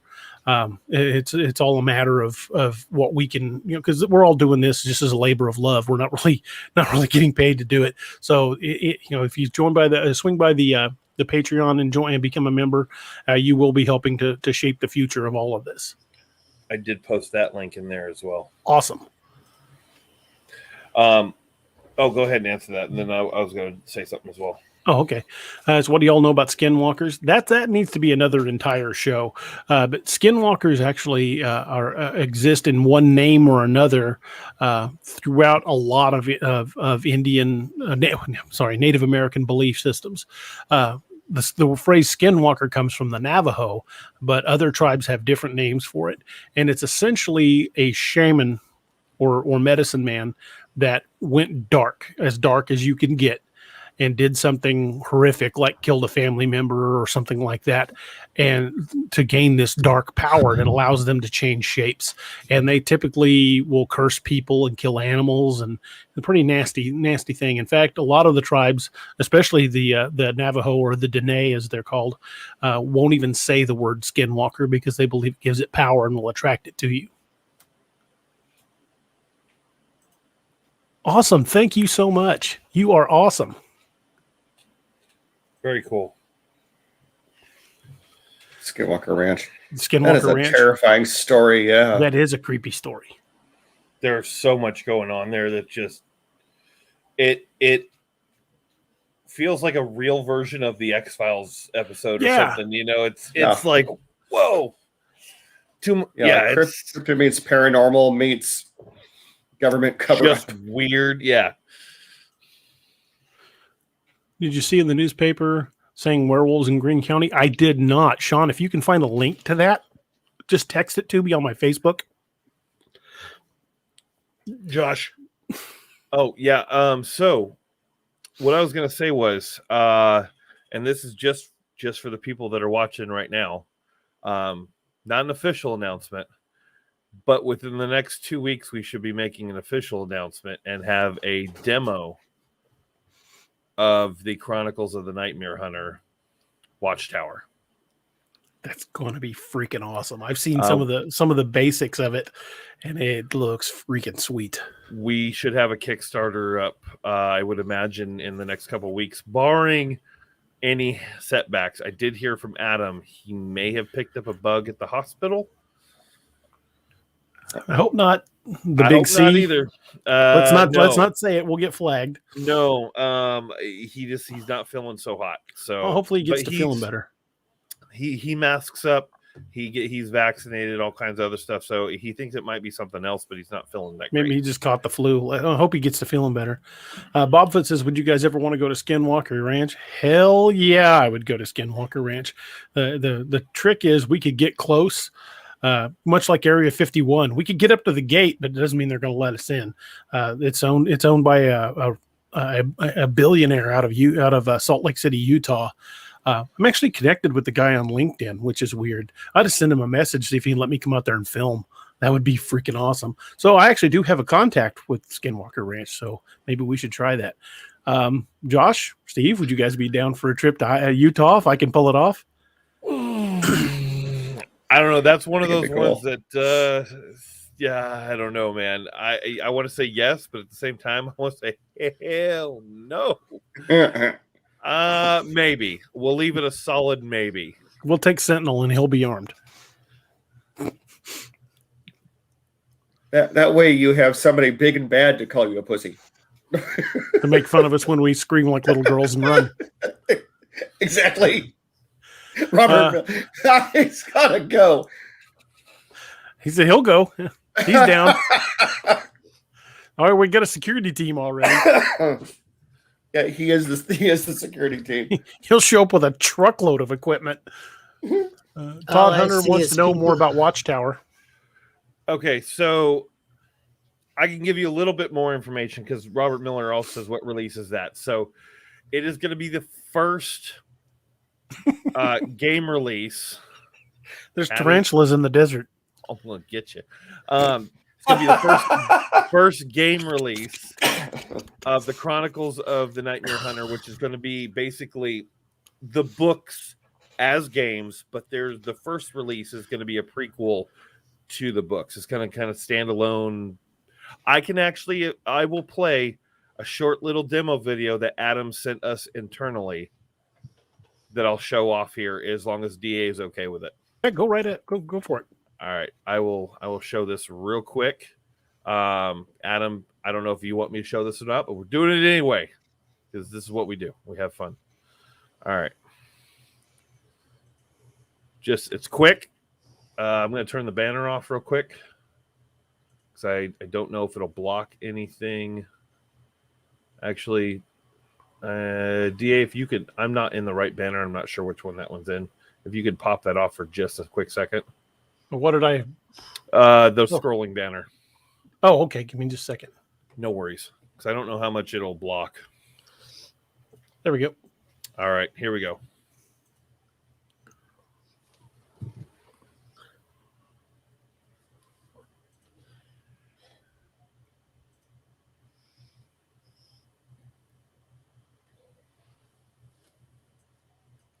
There's no audio, so not that it would play anyway. Is this the one with the... No, it's not in this one. He now has an update where a Dark Angel medical kit is sitting on that shelf right there. Awesome. So there's that. Little bit of a tease inside the development of what's going on right now with Watchtower. Josh. Oh my God. See, that didn't bother me that much. But you got her. Well, I got somebody, so totally worth it. No, I am a true arachnophobe. I mean, sorry. I no, was trying that's to get okay. Josh. Yeah, you Nope. got me. I'll answer a couple quick more questions about it, and then I'm gonna lock down the info on it.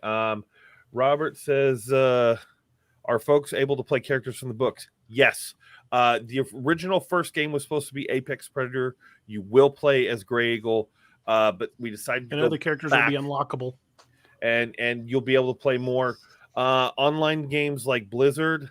I'm going to say no in two areas. No, we're not going to harass our employees and women and degrade people. And two, no, they won't be online, but a future pack may be. We are loosely talking about a multiplayer version, but that will be way down the line. Other platforms as well, tentatively, maybe. PC, we're also planning a mobile spinoff that's a separate game, but still in the universe. And that's it. No more questions about the game for right now. We're going to do a big video on it, a Kickstarter, all kinds of fun stuff coming up in the next couple weeks.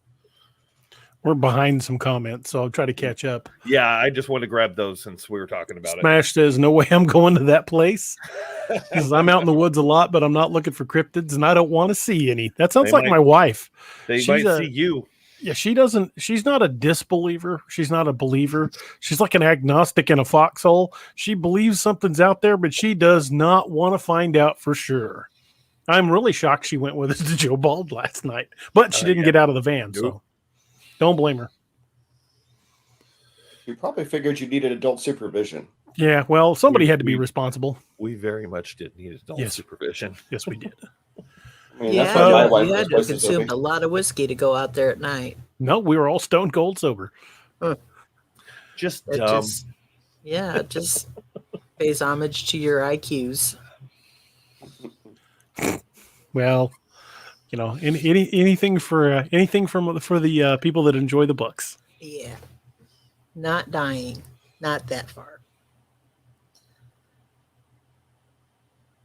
He went out to LBL and risked his life at potential big dogman crap. So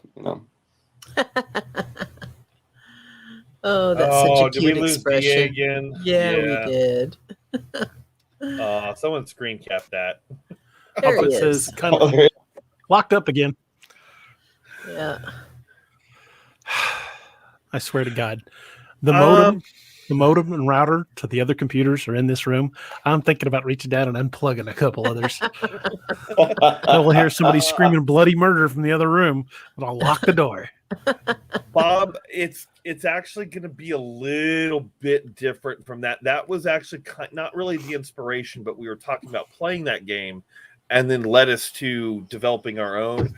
It's actually going to be a lot more, I wouldn't say detective work, but if you read the books, there's a lot of investigation that goes on in addition to combat. So it's going to incorporate a lot of the things from the books that happen to the characters. So it won't just be lock and load and go kill Bigfoot, because that's only fun a couple of times. You want more depth to it than that. Absolutely. I want some story. Yeah. Werewolf says he ordered Nightmare Hunter today. Awesome. Thank you so much. Beg says tarantulas rock. Smash says there's a Finding Bigfoot game. YouTube it. That guy's a hoot. Josh is very cool, as always, Josh. If I go Google it, I may find nothing. And Patty missed you, Steve. Missed you too, Patty. I definitely bring down the property value of the DA verse, but that's okay. Hey, Steve, you run Steve's Pub and Grub. You're a vital key. You have a key element there. Well, everybody's got to have that uncle that they don't want to, drink around. I feel like we just had this conversation. Yeah. She was the one in the passenger that had to pull me back in. That's funny. Yeah, she can confirm that story. I wasn't lying. I literally tried to climb out the passenger door while the car was still moving. I can see that. Yeah. I know I would have. I was I was swimming one time up on the Niagara River, not far from where Josh camped. Up the river a little ways is a place we used to refer to as the Big Eddy. There was a rope swing, and I came off the rope swing one time and hit the water. And when I came up, my head came up out of the water. There was a cottonmouth coming toward me. You ever seen a fat guy walk on water? Because that's pretty much what happened.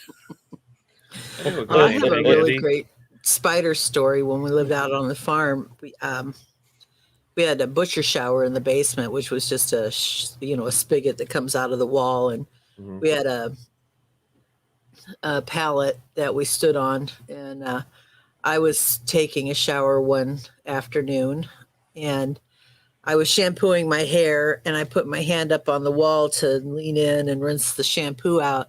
And as I did, I caught something out of the corner of my eye, and when I glanced up, a hair flopped down and hit my eye. Of course, soap went in my eyes, and the last thing that I saw was a rather large wolf spider. Nope. And or barn spider. I mean, they're tarantula size. They're just massive. Nope. And I screamed, and I'm running in circles on the pallet. Can't see anything. I've got shampoo in my eyes, and I'm bouncing off the wall and just screaming my head off and running in circles. And my husband comes down. So my first husband comes downstairs. What is wrong with you? And I was like, spider. I don't know where it's at. I can't see. And of course, That's the worst. I have no idea even what direction I'm facing at this point. And he yells, hold still. And I'm thinking that spider's on my body. And I can't move because I am truly an arachnophobe. At this point, I am frozen in fear. And he walks over and he peels a flat spider off of my fat, gelatinous, middle-aged ass. It had apparently run down the wall as I was bouncing off of it, and I had squished it. The last thing that thing saw was my big backside bearing down on it like a giant moon, and its little front legs were like this in front of it. I mean, it was flat. So, yeah, it's the only time in my life I ever now I like boas. I like snakes. I don't have any problem with them at all. Miller, I feel like this is the most it's like the most military thing that you could have said. What did he say? He was running with his gas mask on, a spider ran across his face, it ended up in his mouth, so he just ate it and kept running. That's a Marine. Josh, I just sent you the article. As you get. I just sent you the article that Sean sent me. I'll let you bring it up and handle that while I explain it. Naoma, you're going to love this. Is it got a spider? I don't want to see it. No, it's not a spider. It's about the werewolves in the Green County, werewolves in Missouri. It's an article written in a local newspaper about the What If It's True podcast with the short stories you narrated. Oh, you're kidding. It's freaking cool. Yeah.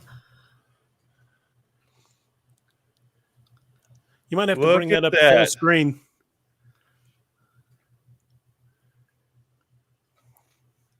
That is so cool. Wow. It mentions the What If It's True podcast, but apparently not me. Oh, well. Tell people I wrote the stories. Come on now. That's too funny. Well, they're going to click on it. They're going to listen to it. And then they're going to... Yeah. But that is freaking awesome. That is awesome. I wonder what paper is that? Or it's the 100.9 The Eagle. Eagle. Yeah, I see that. So it's an article on a radio station's website. Yeah. It's still pretty badass. That's really cool. Heck yeah. That's pretty awesome. Yeah. And I'll pop that in chat for people who want to check that out. When did that come up? What was the date on the... The date is August 9th. So just a few days ago. DA, contact them. Okay. And I'll send you the article so you can send it to Cam. They can print a slight correction in there. Well, not only that, but they might want to do an interview with the writer and the podcast get the three of you on there. Yeah. That would be awesome. I just sent you the article, Naoma. Cool. Thank you. You're welcome. I'll get Yeah. off here. That is awesome.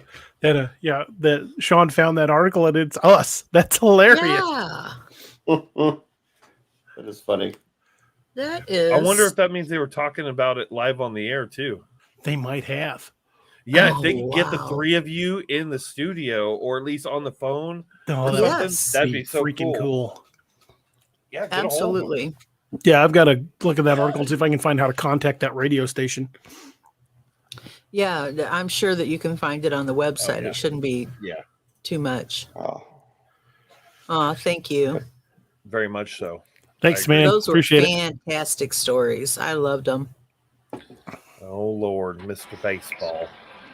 Oh, he's Oh, he's still at look. the game. Hi, Gmo. Hi. Hey, Raj. Can you hear us? Here at the ball game, we seem to be having technical difficulties. He's going to take a foul Yeah, ball we to are. the Sorry, chin while guys. talking We to are. us. I'm going to make it quick. We are live at the game. I got Gmo with me, and Gmo. Big Dog's right over there. Hey, big dog. Yeah. And the Angels are getting cleaned 8-2, man. So I just wanted to say hi. We're having a good time, but we're thinking about you guys. But we're going to return to the game because you're probably going to hear us right now. Not well, but well enough to know what's going on. Thank you for checking in, man. Yeah. Would you Yeah, smell something it's probably funny? too loud, guys. I'll see you Have a good guys. night. That was cool. All right. Yes, I got Hey, it. We were that's already awesome. sharing it. I miss going to ball games. So you'll never guess where this radio station is. Where? It's in Hannibal.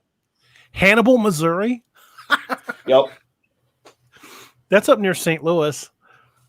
Yeah. North well, of St. Louis. remember Well- like all the dogman sightings in Hannibal. Yeah, a lot of dogmen sightings around Hannibal. Another Really? epicenter. And Hannibal's not too terribly far from Louisiana, Missouri, where Momo the Monster was first seen. I would get a hold of them. You guys could have a really cool show on air. That would be awesome. Yes. Well, And I know their- I'd be in their, for it. their main radio personality is somebody named Doc Holliday. Oh, I like that. I would just check out their website. I'm like, sweet. Roger, that's a mascot, not a cryptid. The Nightmare Hunter's stalking the mascot. That would be awesome. Get him down there with on camera, creeping up behind the mascot. Well, hey guys, I'm not quite back on my third shift yet. I am beat. I'm gonna start falling asleep. I need to get going.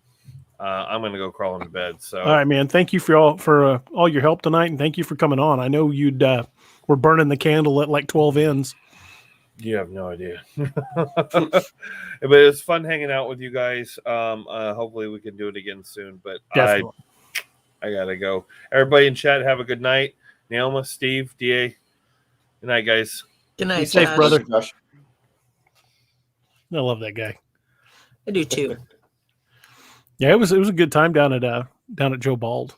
Yeah. We really had a good time. I wish I could put the videos up, but the smallest is 400 meg. I mean, it's a big file. You and I That's the have a problem very when- different definition of a good time. Sorry, but hanging out and not seeing the cryptids all around you does not appeal to me. Sean says there's a place in Clever called Wolf Holler. There's some freaking weird crap out there. Show me where on a map. That might be worth checking out. If you can mark that Like on a map, I'll go find it. Yeah, near my hometown, there's a little village called Wolf Creek, Mhm. and there's a cemetery out there that's scary as hell. They've got a bunch of like vampire graves from turn of the 19th century, Mm-hmm. and they're like surrounded by wrought iron, and they got the wrought iron cages over the top. There's been several Bigfoot sightings down by Roaring River State Park. Me, you, and the girls need to take a day trip down there sometime, do some filming. That's a pretty park. If as long as you tell Rachel she can fish, she'll go right along with us. Oh yeah, She don't care about the crickets. hell, I go down there and fish. I'll shoot the video while casting. What was that called in Clever? Well, Wolf Holler.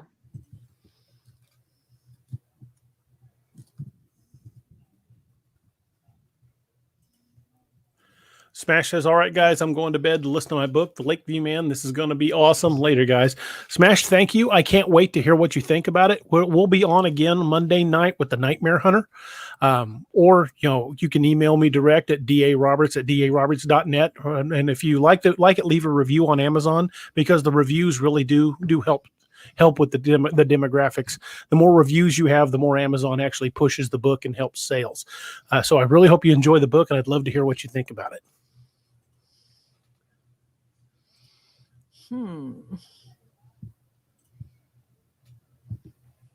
So, DA, I read an interesting anthology this week.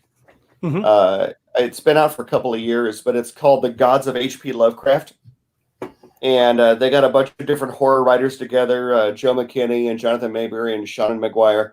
And each of them wrote a story about one of the particular gods from the books. Like, let's say somebody wrote about Cthulhu and somebody else wrote about Shub-Niggurath and whatever. Well, Shannon McGuire's, who writes under the name of Myra Grant, her offering was about the deep ones, the little frog characters from Innsmouth. Yeah.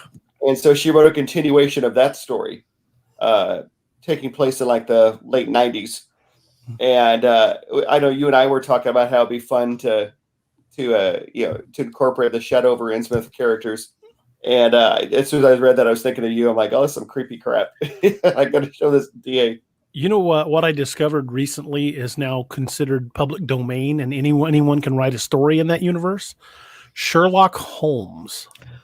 Ooh. I wonder if I could try my hand at a Sherlock Holmes cryptid story. Oh, that'd be neat. I think I would like to try that.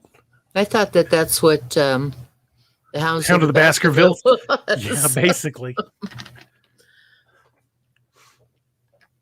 That was my first Sherlock Holmes experience. Sherlock Holmes is a good read. I've always loved reading those. Definitely. I was trying to find Wolf Hollow and I can't do it. Well, it's probably just a local name. It's Yeah. like Wolf Holler. There's a place down by Ha Ha Tonka that's called the Devil's Kitchen. I don't think it's on the map as that. It's just, you've got to kind of know it's there. Right. I tried Googling it. A lot of weird places like that in the Ozarks. There's lots of places like Wild Man Gorge and all kinds of crazy crap like that. Just locals named it all kinds of weird stuff. In fact, you ever saw the movie Pumpkinhead? Oh yeah, that was based off an Ozarks legend. Yeah, which one? The Legend of Pumpkinhead. I don't know what they originally called it, but Pumpkinhead was based off an old legend from the hills. Bloody Bones and Bloody Bones was my favorite. That's a legend that stretches across the South, and it actually has roots in England. But what's Bloody Bones? The other part of Bloody Bones? Bloody Bones and Bloody Fingers. I don't know. I don't remember. I'm going to have to look it up. Well, while you're looking it up, we're at the hour 48 mark. I am going to take just a moment to take a very short break and give you guys a word from our sponsor, which is the good folks over at darkangelmedical.com. I don't know if you guys have heard me talk about it before, but Dark Angel makes the best medical kits in the business. With an almost 20-year career in law enforcement, I can't imagine carrying another medical kit. Their Dark Direct Action Response Kit, they have a sale right now. Dark 25 will get you 25% off of the kits. But check them out. Dark Angel Medical is a veteran-owned company. They make kits, everything up from called the Ouch Pouch, which is your basic first aid, all the way up to full trauma kits for multiple victims. They have amazing kits, and the owner, Carrie Davis, is a good friend of mine. former combat medic, and about as good a person as you could meet. So definitely swing by and check out Dark Angel Medical, and you'll hear a word from Carrie. Hey everybody, this is Carrie Pocket Doc Davis from Dark Angel Medical, and you are listening to DA Ex Machina with DA Roberts.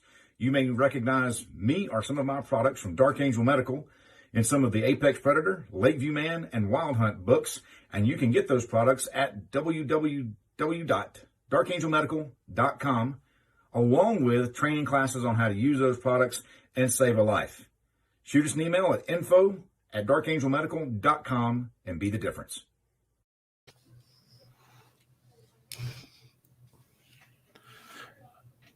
Did you find it? Rawhead. Rawhead. Bloody Bones and Rawhead. Yeah. Yeah, there's he beat me to it. Yeah. When I was a kid, my uncle used to tell Bloody Bones stories, and it got so bad that my aunt told him he had to quit. But it's actually people argue with you. Some say it came from the Ozarks and others say it came from the Appalachians, but honestly, it came from England. It started in England. A lot of folks in Appalachia came from England and Ireland and Scotland. I think I'm getting some favorable response for the idea of a Sherlock Holmes story. As Richard Sullivan says, Sherlock story by DA. I'm involving cryptids. Lenny says I'd read it. RJ says Dogmen of Whitechapel. Yeah. Roger Peacock's Pumpkinhead was Sherlock one of my Holmes favorites. or not Sherlock Holmes. Jack the Ripper was a dog man. Ooh, that's an interesting take. There you go. Sherlock Holmes and cryptids, awesome. Of course, we already saw that one. Mrs. Chef Yoda says, I'm looking good for a good medical kit. Do you have a link? Yes, let me put up the banner. Let me find it real quick. Right there. You guys can find it at www.darkangelmedical.com. And I will also put that in the chat.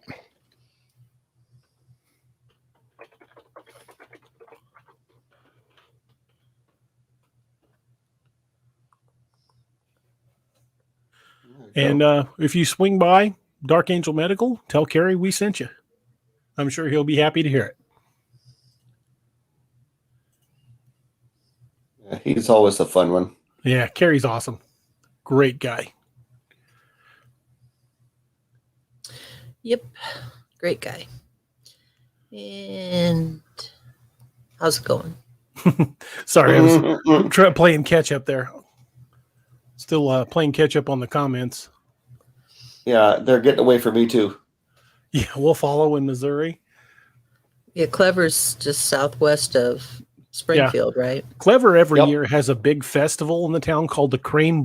No, not Clever. I'm thinking of Crane. I'm sorry. Disregard. Forget Clever. Clever's a small little town, not too far from Nixa. I was confusing it with Crane there. Crane has a cool little festival in town called the Crane Broiler Fest, where the whole town just has this big party, and you go down there and they do broiled chicken, and it's a really good time. There's like carnival rides and everything. So if you're ever down in the Crane, Missouri area, and when I say Crane's in the middle of nowhere, it really is off the beaten path, but it's worth the drive. You know, these little festivals in some of these small towns are always a lot of fun. And, you know, you look at like the names of some of these things and you can't help but laugh at them because clearly the people that named them didn't pay much attention to what they were naming these things. Yes. Yeah, I like to go to those little festivals. They're always fun to find and visit. And I like to watch people, not necessarily talk to them, but I do like to watch them. I'm going to send Sentinel a link, but it's going to take me a minute to open Facebook because it opens slow on my computer for some reason anymore. Okay, well, we'll time you. Zuckerberg does not approve of you, sir. Yeah. I'm being chastised.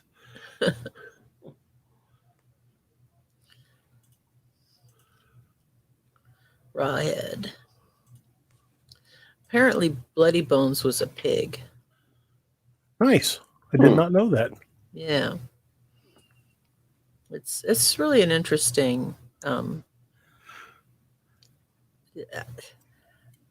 If I remember correctly, the pig was owned by a sort of an old witchy woman, and I think Rawhead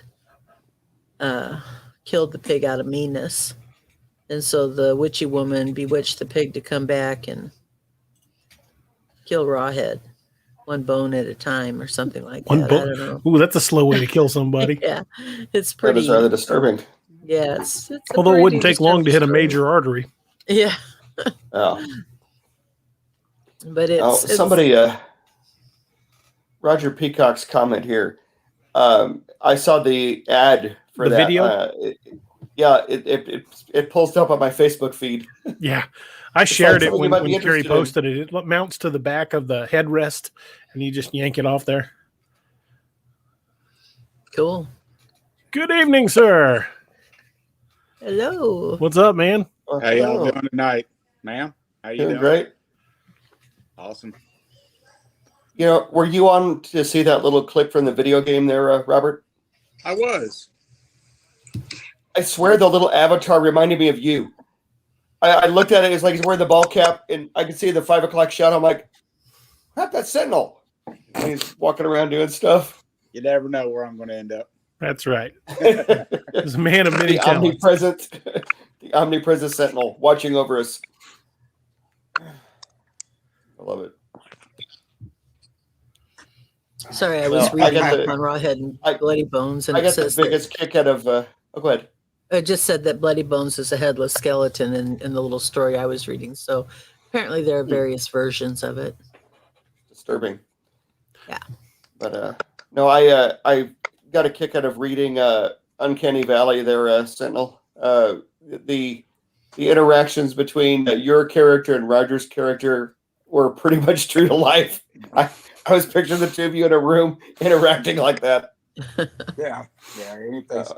DA nailed it. It was pretty funny. My wife basically, I let her read part of it, for the introduction of when he met Roger, and she's like going, "Damn, man, that is exactly you."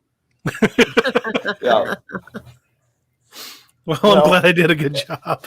When Sentinel was showing his ID to the park rangers, This means I can carry it anywhere the hell I want. Yeah, the whole interaction there, I was like, I'm spot on. I was laughing so hard. I'm like, that's how it would go down. I know. It is kind of funny that way. But it just seemed natural to me. I mean, I just took a shot in the dark. Based on our conversations, I was like, I think he'd just tell these two guys off. Yeah, it's I've been there, done that. Why am I not surprised? Yeah. Sometimes I'm too quick with it, but the wife hates it. My wife tell me sometimes, like we're getting ready to talk to somebody, she'll put her hand on my shoulder and go, "Be good." What? It's like I always come across as friendly, and then until it's time not to be friendly, and exactly. And then it's a pretty. Sometimes it's a short trip. So yeah. And now at that point, they can do whatever they want to do, and I'm ready for whatever they want to do. So absolutely. Meg, I was looking for Wolf Holler in Clever, Missouri. I think that's what she was referring to. I've got a buddy, if he still works there, that used to be a Clever PD. I need to get a hold of him, see if he still works for him. He'll know that area pretty well if he does. I also know some guys that are Christian County deputies, and that's in Christian County, so maybe I'll have one of them run it down for me. Why does Wolf Holler and Wolf Creek sound familiar? Well, Wolf Creek was a movie. Oh, okay. Yeah. Yeah, Wolf Creek was a movie, and it's just a fairly common name for a place. It's also I just remember in Colorado. Oh yeah, there you go. But I remember going to Bonfire in high school and out at Wolf Creek, and the people's house that had the bonfire, their property kind of went up adjacent to that cemetery. Like, oh, you got some vampire graves out here. You want to go check these out? I'm like, yeah, I want BS, whatever. I'll go out there. Yeah. And they're showing me the graves with the wrought iron cages over. I'm like, oh, okay, this is creepy as hell. Now we're gonna go back to the bonfire. Naoma, that one's for you. I do more editing for other people than I do my own writing, but I write. I don't publish. I haven't published anything. They're usually scary stories. I like to scare people. Heck yeah. Yeah, that's Best my kind. favorite thing. I also write other stuff, but my stories never have happy endings. There's never a light at any tunnel. All tunnels lead to the depths of hell. The light at the end of the tunnel's an oncoming train. Awesome. There you go. So you write for Hallmark. Yeah, there you go. That's funny. It is funny because I was once offered a scholarship to Hallmark University Oh, that's hilarious. Oh, for that's my calligraphy. funny. Yeah, Oh, there you go. so I almost did write for Hallmark at one time, but not just the right, not the actual creativity. Right. Anyway, Truly heartless greeting cards. yeah. I know. Whenever I say something and somebody goes, "Oh wow, that is great," and I go, "Yeah, I read it in a porta can one time." Probably makes them mad. Like the card reads, "Congratulations on your recent marriage," and on the inside it says, "You poor bastard."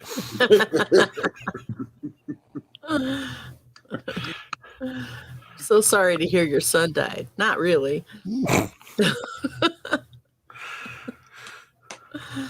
What kind of mother were you? Or my personal favorite, Happy Mother's Day, you mother. You old battle axe.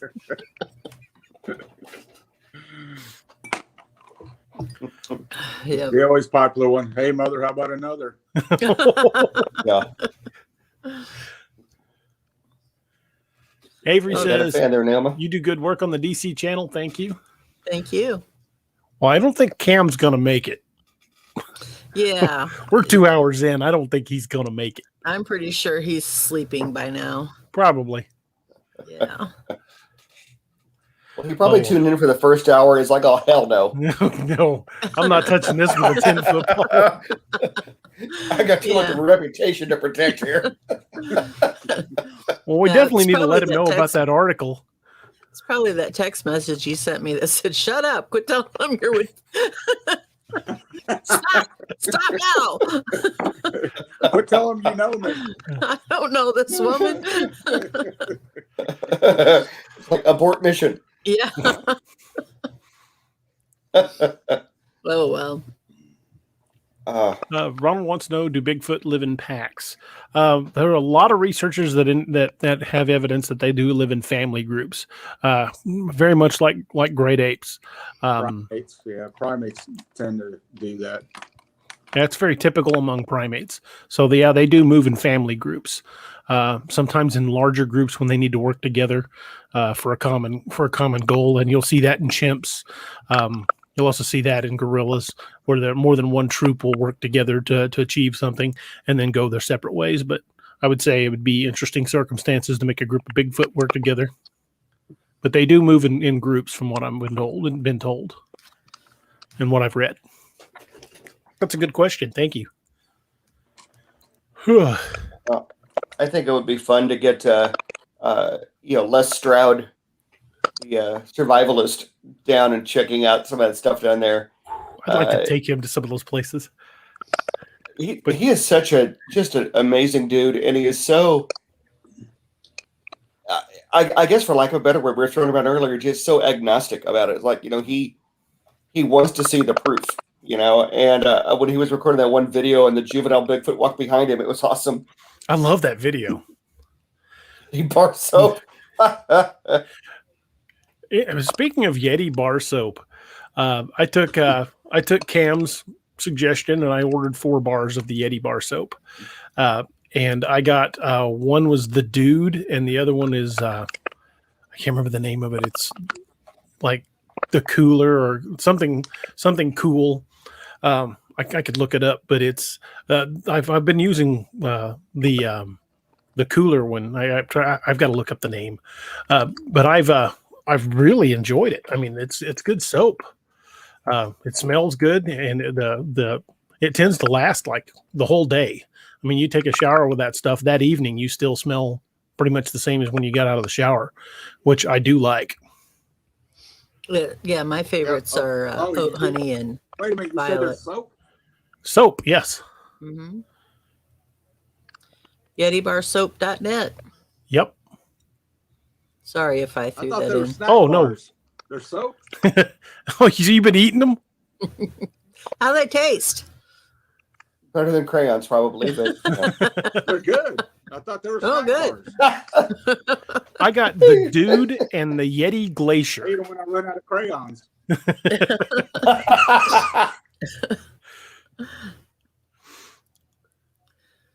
Yeah, my favorites are the oat honey and the violet. What was that website again? It's YetiBars.net. I'm going to put it in the chat. I tried the Yeti and Heat one is my favorite. That's just buck scent we sprayed on you.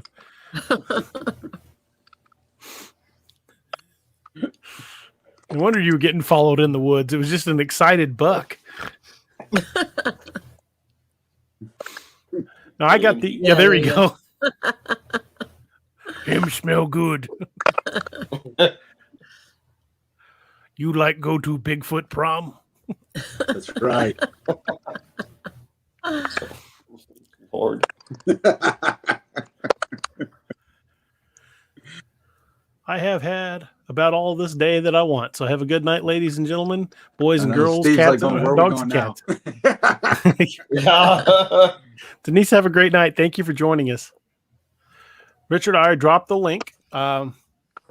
Snack bars, Yeti snack bars. Everything's a snack bar if you're brave enough. Yeah, use that discount code DC10 for 10% off your order. That's DC as in Dixie Cryptid. DC10 for 10% off. Tell them Cam sent you. That's right. Yeah. But tell him you saw it on this show. Patty said, yeah, tell him you saw it on DAX Machina. Patty says, I'm a little starstruck at the moment. What are you starstruck from? Is it Naoma? I know it's Naoma. Yeah, it's my...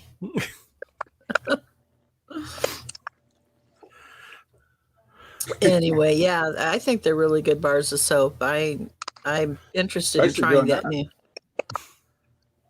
Meg says, thanks sorry. for trying, Meg. I did too. I'll talk to some guys I know that work that county. And much like how I found Combs Ferry, I talked to a deputy I know that worked Stone County. I'm like, hey, heard about this abandoned campground that they bulldozed over the entry. He goes, oh, you're talking about Combs Ferry. Yeah, don't go down there. I'm like, why not? He's like, you're not going to like it. I'm like, why? Yeah, I'm going to like it. He's like, yeah, it's just a really, really weird place. You're going to need a 4-wheel drive or a boat to get in there. I'm like, that's why I want to go. Someone needs to write a story about an author who keeps going out to research Bigfoot sites and disappears. Well, I guess you only get so much luck. Well, you're not supposed to use it all up in one part of your life. You're supposed to spread it out. Naoma, I've been taking notes and writing an outline, and when his dumbass finally does get taken out, I'm going to make millions. There you go. Yeah, there you go. Mind is ticking right now.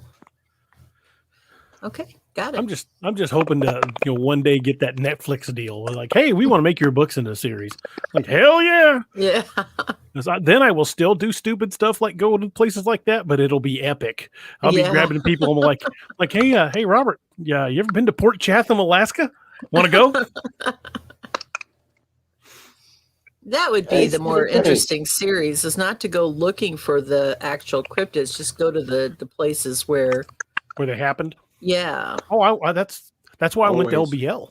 Yeah, that's the plan. I want to start going to some of these places where these big sightings and big occurrences happen and film there. Whether I see anything or not, I don't know. I mean, it's years after the fact in most of the cases, but that's my plan, is to go to where these big incidents happen, like Honobia, like the Siege of Lockett Ranch in Mississippi, the Beast of LBL, Port Chatham, Alaska. I want to go to these places and film.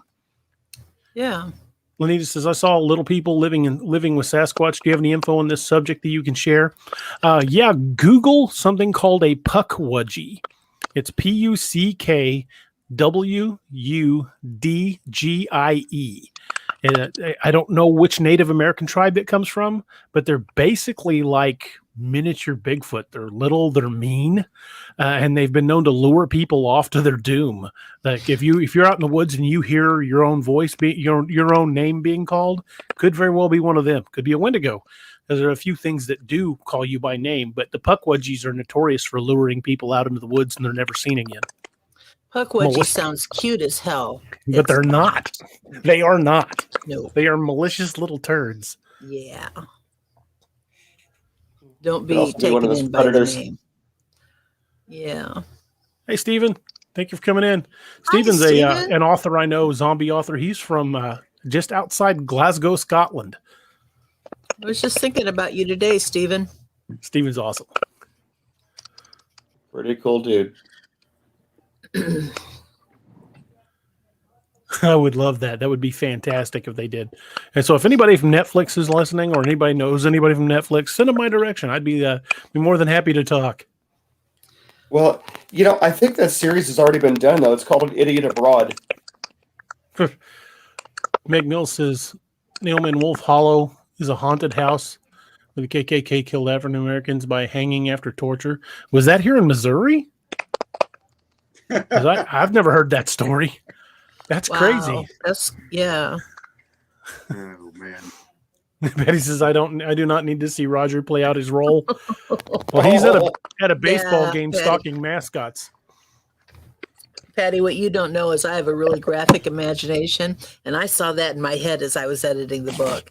Oh, we lost Robert. Lenita says they don't have hair on their bodies, but blonde hair on their head. The Pukwudgies are described more like trolls, like almost lawn gnomes. But some describe them as being covered in hair, and some versions don't. Lenita, are these with the Bigfoot on your property that you've written to Cam about? Are you? I think that's who you are. I hope.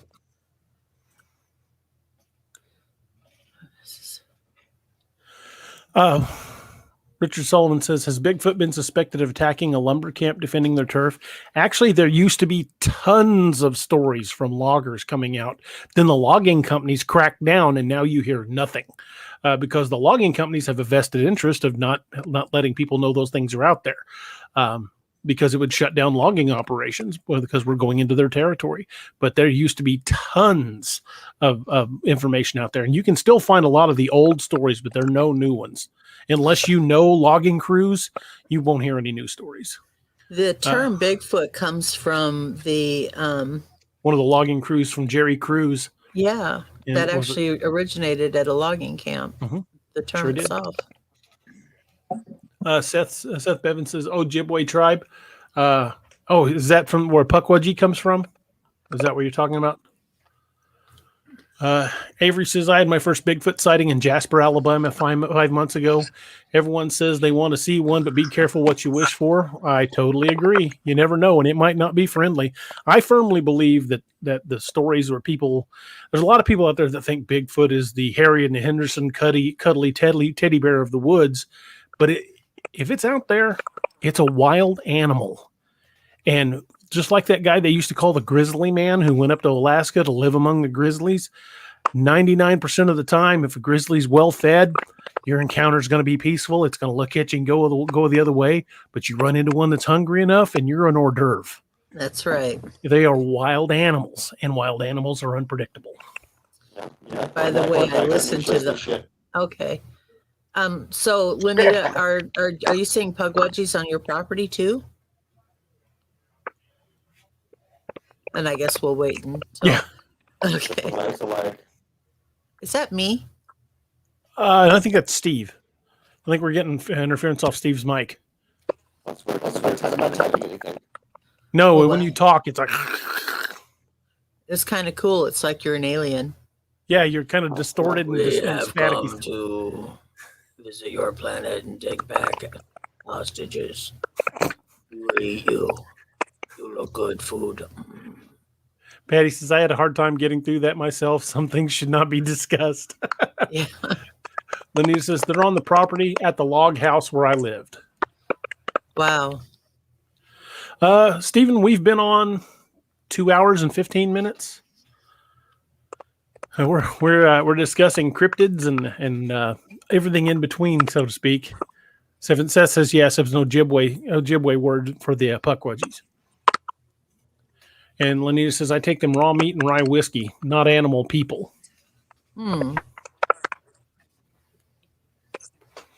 Interesting.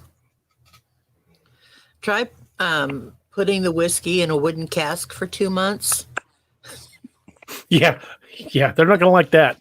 I think she may be onto something on certain types, like the Patterson Gimlin, maybe more of a relic hominid. Like but the Gugwe are not. The Gugwe are just pure nasty. You know, if they're giving the poor things rye whiskey, no wonder they're all mean little bastards. You know, we've tried that stuff already. Steve, you've got a lot of distortion on your mic. Let me try changing stuff. Or try unplugging it, plugging it back in. It's really staticky.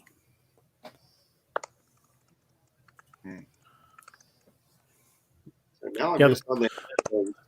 Sound any better at all? Yeah, it's a lot better. Okay. I unplugged the mic completely. I'm using the mic in the headphones. Okay. Yeah, that sounds good now. Seth says they'll attack you with spears and small swords. Yeah, everything I've ever heard about Pukwudgies they're nasty little things. She says my Sasquatch look human. They're probably either type 1s or type 4s. The type 3s are the Gugwe, and they are nasty, and they don't look human at all. Let me see if I can find a good picture of the Gugwe.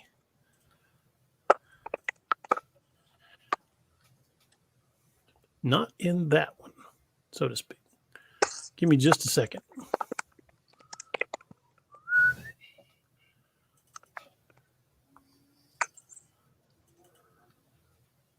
I know I've got some pictures. Just got to find them. Now, this is a still from a movie, but it's a very good representation of what Gugwe look like. I just got to find it.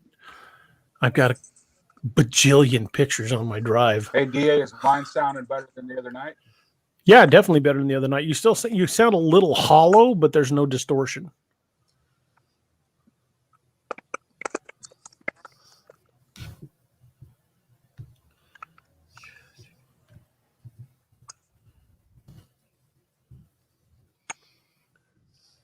Come on now. I know I got a lot of pictures, but good grief. That's actually how it sounds. There we go.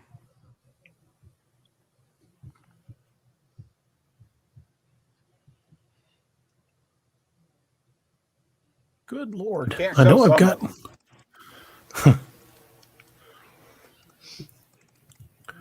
There we go. This is from a movie. I'm trying to remember the name of the movie. I'm sure someone will recognize it immediately, but it's a very good representation of what a Gugwe looks like.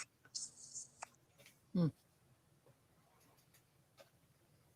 that's not terrifying at all. Yeah, and he's getting an up close look right there in the movie about why they call them face eaters. I was glad to see that the guy brushed his teeth before he got the camera shot. Robert Sharp says type 4 or worse. Is the type 4 the Wendigo type? I've got to pull up I've got to find the list. I made a list of the 10 types of Sasquatch, but I don't have them committed to memory, and I really need to work on that. So the Gugwe have a snout. Yes, the Gugwe reportedly have a very like baboon or mandrill type snout, and their jaws will open very wide. The reason they call them face eaters, they've been reported as biting the face completely off somebody. He's, I want to be your Bigfoot, where I can get expensive. Meg Mill says the Ozark Howler, other names, the Ozark Howler, the Hoo-Hoo, the Nightshade Bear, the Devil Cat. Yeah, I'm actually using the Ozark's Howler as the cryptid creature in the new Lakeview Man book, Lakeview Man, the Beast of Blunk Road, which hopefully will be out in the next couple of months. But it's going to be Ozark's Howler. In fact, I may be shooting a video soon with some guys from a show called Creepercast. They're from the Rolla, Missouri area, and there was a Ozark's Howler sighting up there not too long ago, and they're trying to get in contact with the witnesses, and if they can make contact, then I'm going to go up there and shoot a video with them, so hopefully that's coming soon. Any information about the giants out of Afghanistan? Yeah, they're the giants of Kandahar. There are a number of stories that have come out of Afghanistan about that. We did a show about it a while back. But the Kandahar giants basically once they were killed, vanished. The military turned them over to God knows who, and nothing more was heard about it. But there were several stories of U.S. military groups encountering these giants near the caves in Afghanistan. Ozark Howlers are cryptid. Yeah. According to history, actually, it was recorded in Daniel Boone's personal diary that he shot and killed one near Cuba, Missouri, and had it stuffed and put in his collection until he passed away.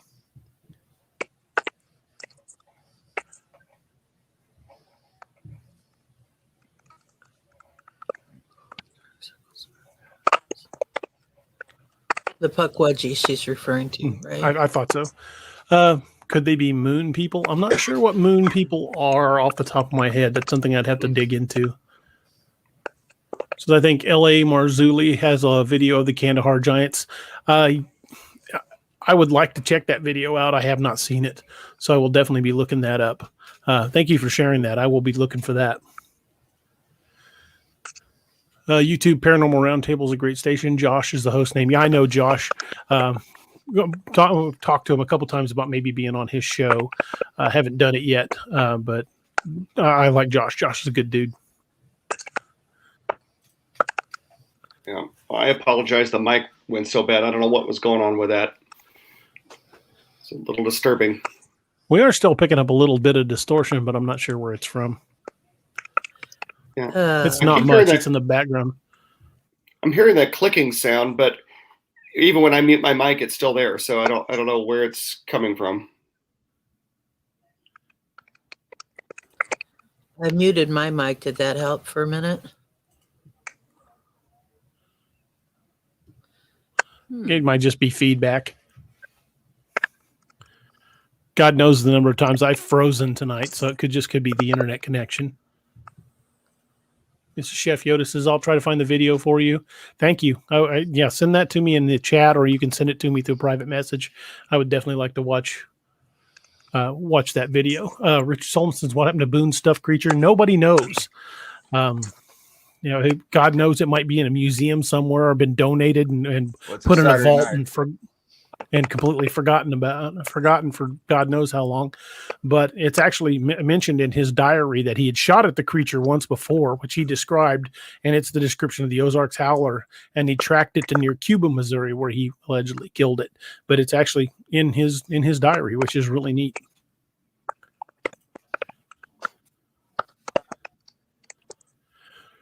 Whew.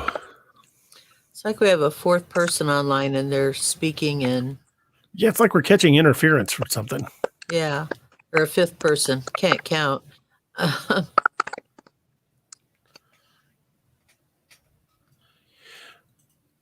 I will do my best. Like I said, I don't have those committed to memory. Let me look for my notebook real quick.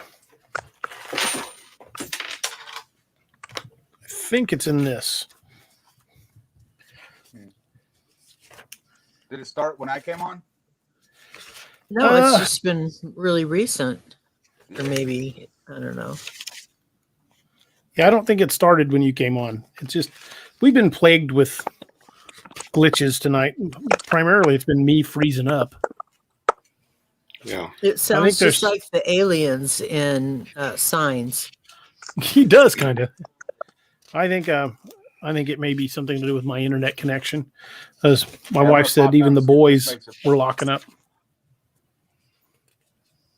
Well, It might have been Sentinel. Might have been Robert because it stopped.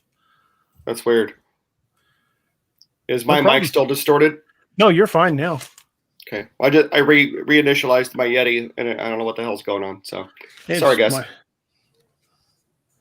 Actually, there's 7 types of dogmen, I think, isn't there? Right. Mhm.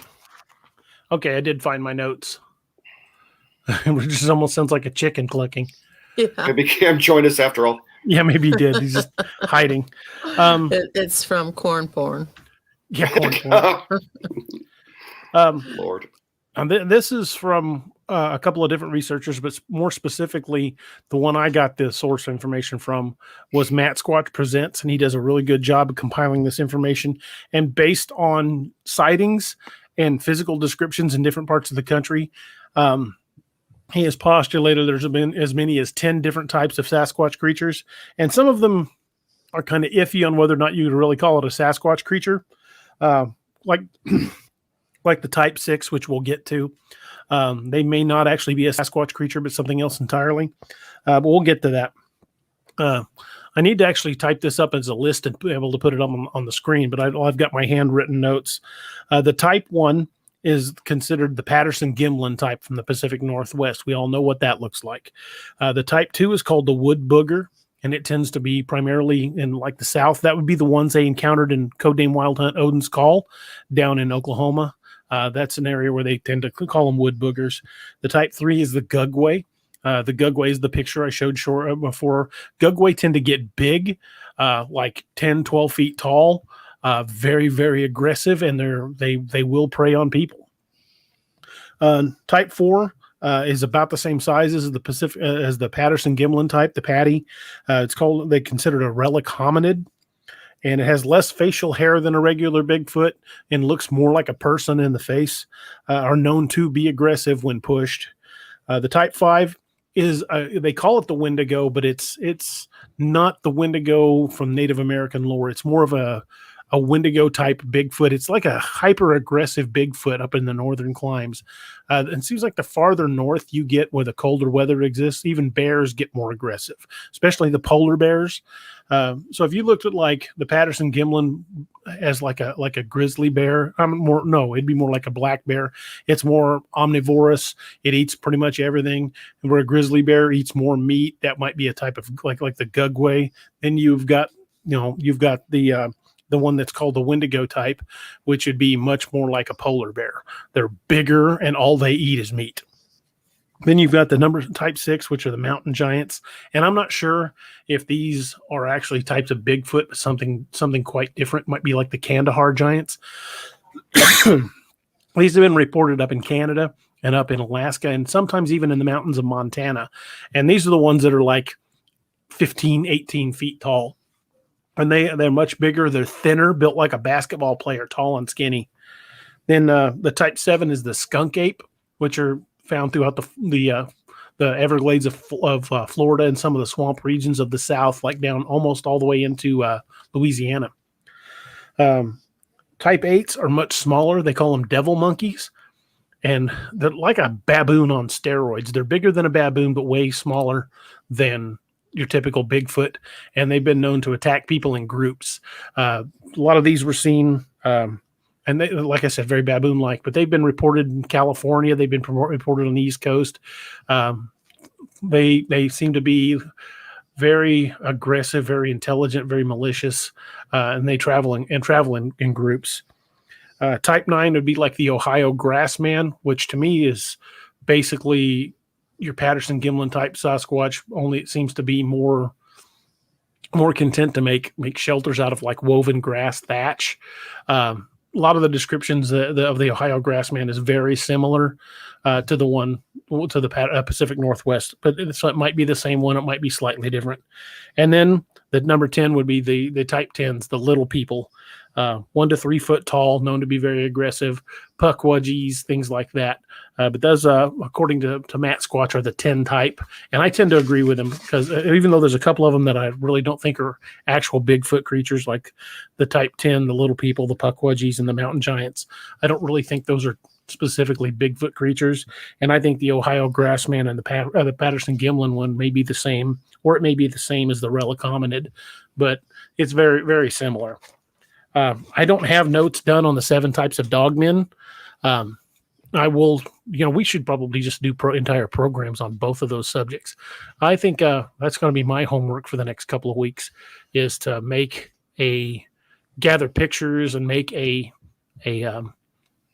outline of each and have it set up. And maybe I'll do a show on the 10 types of Bigfoot and then do the 7 types of Dogman. Maybe I can get some of the guys from the North American Dogman Project to come on for the types of Dogman, and be nice to get Cam or somebody like that for the 10 types of Bigfoot. There you go. I have the poster for the 7 types of Dogman, but I can't. If you can send it to me in my my text, I can put it up. All right. Mrs. Chef Yoda says, here's L.A. talking about Giant of Kandahar, but it was actually Steve Quayle who originally wrote about it. Okay, I would definitely check that out. Mm-hmm. Richie Evans says, good night, all. Oh, good night. Okay, I was wondering. I thought that was the puking emoji. I'm like, what? Richie says, will you post a list on your Facebook group? Yeah, I actually may go one better than that. Not only will I post the list, but I'll post the links to the Matt Squatch videos that talk about them. I want to do a show on those and go into more detail. But I will post the links and then post the list as well. Steve says, hey, Naomi, how's things? Pretty good. How's those short stories coming, Steve? Robert Sharp says, in West Kentucky, we have problems with skunk apes and thin type 8s. Generally, those type 8s are seen mostly in the mountain areas, which makes sense. I mean, you got those deep valleys and canyons. It'd be easier for something that big to hide. Yeah. And then Steven says, hi, Steve. Hey, Steven. It's good to hear you on. We miss you, man. Richard Solomon says, where does the Grassman hang out in Ohio? In the grass. in the long grass. Just Google Ohio Grassman and you will get indications. I mean, they're all over the place. They're actually even seen across from Ohio over into northern Kentucky and in neighboring states, but they still refer to it as the Ohio Grassman. Excuse me, I got the hiccups. Good Lord. We have to drink some more of that whiskey and chase them away. Chase away everything else too. Yeah. I think we lost Steve. Yeah. I sent you that on Facebook in your messenger on Facebook. All right, I don't know. Pull that up. There it is. I think that's the right one. That certainly looks like it. All right. Let me load that.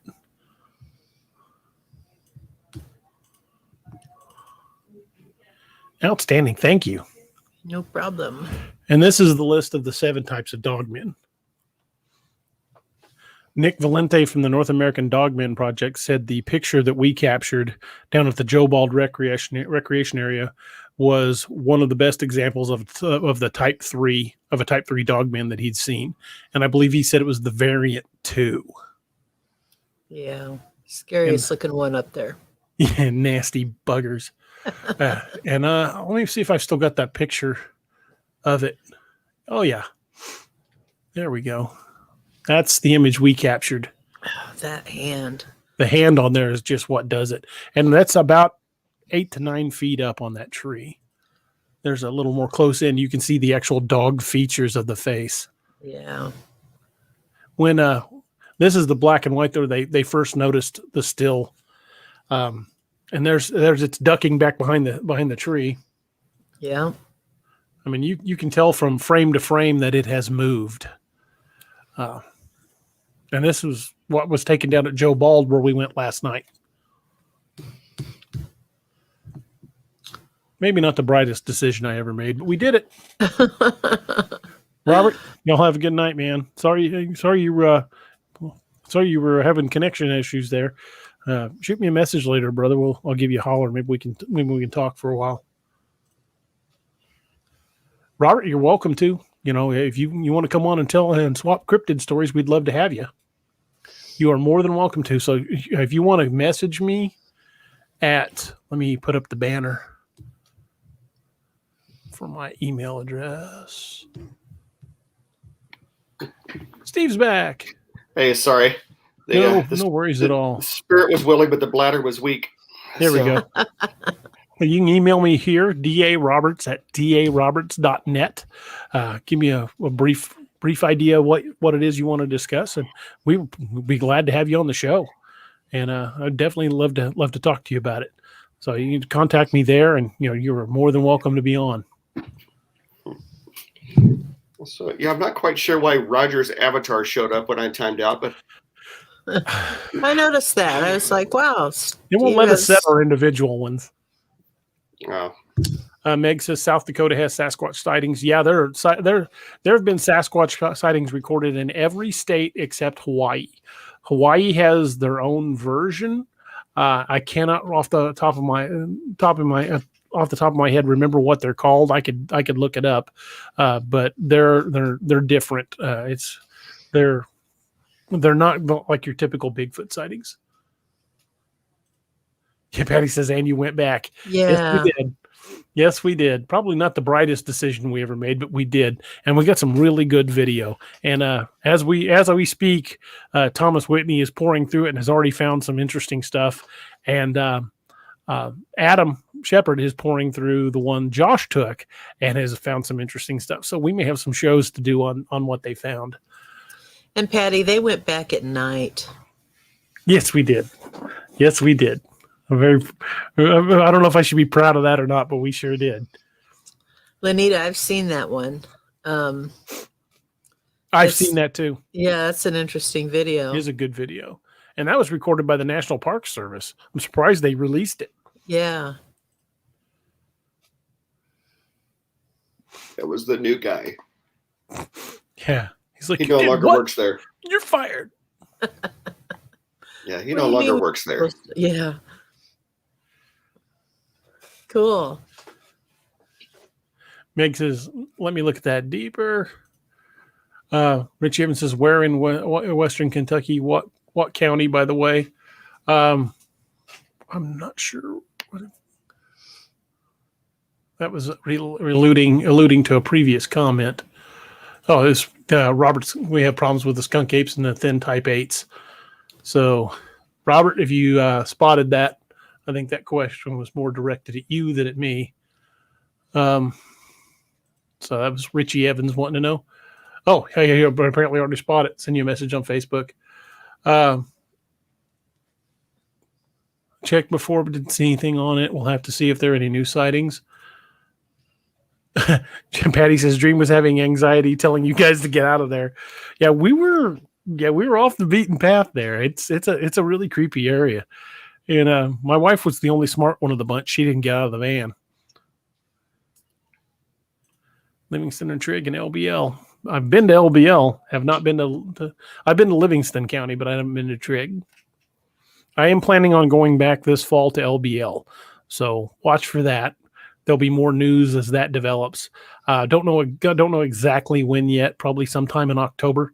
And I plan on going back and shooting a lot more video and maybe camping in the park. I don't know. We'll see. I can feel my eyes starting to get itchy. It's starting to get sleepy. Well, I think it's I'm going to have to take a Benadryl tonight. Your allergies kicking in. Yeah. Well, we are rapidly approaching the 3-hour mark anyway, so we could probably safely start winding down. Probably. Robert says Livingston's where my family's 500-acre homestead is, and where Rascal's buried. Ronald says I want to go. Well, depending on when it is, I may actually be on fall break then, DA. Yeah, that would be awesome. That would be, definitely, because I'm planning on going up there. My stomach, I hope you guys can't hear my stomach making all these crazy noises. But yeah, I am on fall break the week of October 10th. So I will have to let you know. I don't know when we're planning on doing it yet. So yeah, but I know I'm 10th going to back. 16th. Devil's Bathtub in the Black Hills. I love the names of some of these places. That one's for you. Yeah. No. It's So usually they're 25 a piece on those pills. yeah, that's what this one is. It's Lenny actually a little says, stronger than I usually can take, but I'm glad you're better. Yeah, me too. Stephen Kinney says, I'm thinking going to the Glasgow necropolis one night. Isn't that where people have been physically attacked by spirits? I think that's the one. It's either that or the one in Edinburgh. But they were talking about people been scratched and shoved and things like that. It might have been the one in Glasgow. But if you do go, dude, take some video. That Definitely. would be freaking awesome. Yes. LBL, yeah, you definitely want to go to LBL.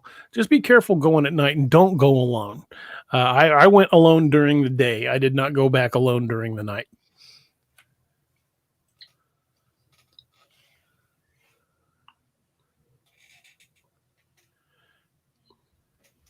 Oh, yeah, that's an answer to the South Yeah. Dakota question. Okay. Mm-hmm.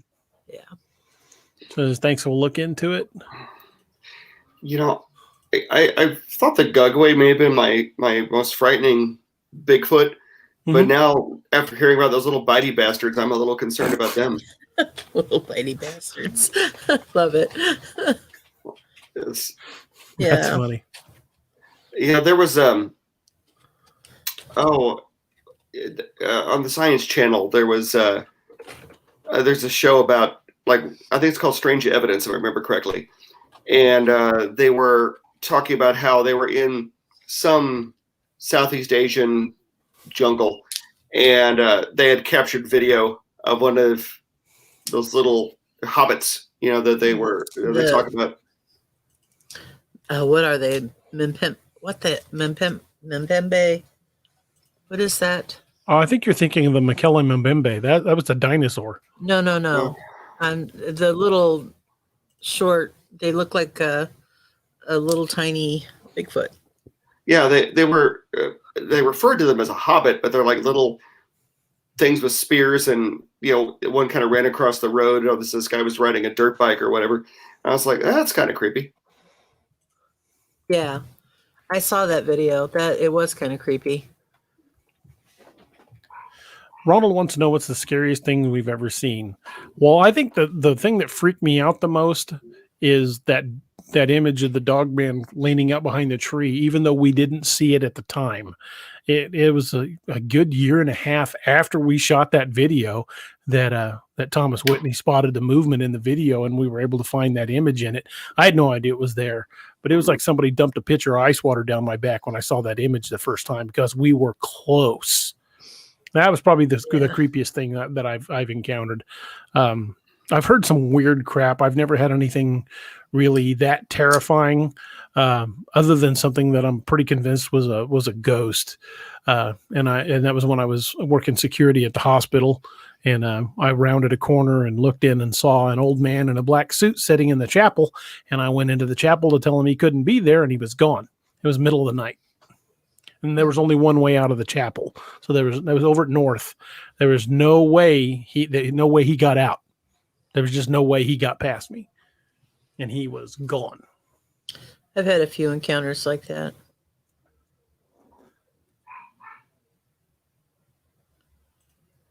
$3.5K monuments. I'm at the 50K unmarked. That's a lot of dead people. Truth. Meg says, "Oh, never long enough, so enjoy y'all." Well, thank you. I appreciate that. Look at that, Meg. Richard says, "That's a scary video. I got chills."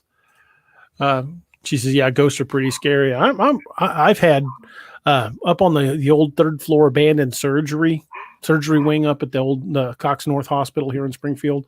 When I was working security there, I had something grab my radio strap and pull it, and I spun around and there was nobody there. I saw a little girl walk across the hallway from one surgery into the other. And when I went trucking down there, the doors to both of the surgeries were padlocked. So there's no way anybody opened either of those doors. Meg says she's seen demons. That's something I hope I don't run into. That's whole surgery recovery area there at Cox North is scary as hell. Yes, it is. I did see something one night while camping, and this was up. Where was that at? That was up near Richland, Missouri, deer hunting. Richland is about halfway between Lebanon and Fort Leonard Wood.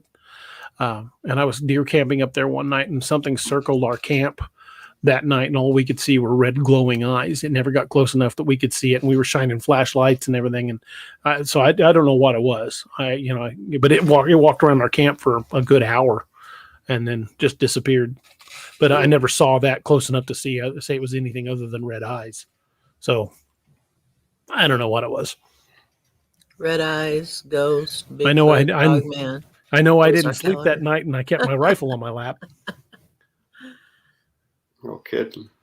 It says, I saw and heard swamp ape in Florida State Park in December 2016. Yeah, I hear they're pretty aggressive. I mean, I wouldn't want to run into one of those things. Stephen Kitty says, well, I'm turning in, guys. It's 5:40 here. It was good seeing you. Good seeing you too, man. You're as bad as me staying up till 5 or 6 o'clock in the morning. Yeah. Get some rest, brother. I'll holler at you later. Thank you for joining us, man. Later. Well, like I said, I have my homework. I'm going to put together a show, and I'll probably task Steve with helping me get it all sorted out. But I want to do a show on the 10 types of Bigfoot and the 7 types of Dogman, and we'll see if we can get somebody to join us that has more knowledge than us. Mine is just stuff I've gathered from firsthand accounts and reading and going to places. But some of these guys, like the North American Dogman Project, have spent years compiling reports and stuff and have a lot more extensive database than I have.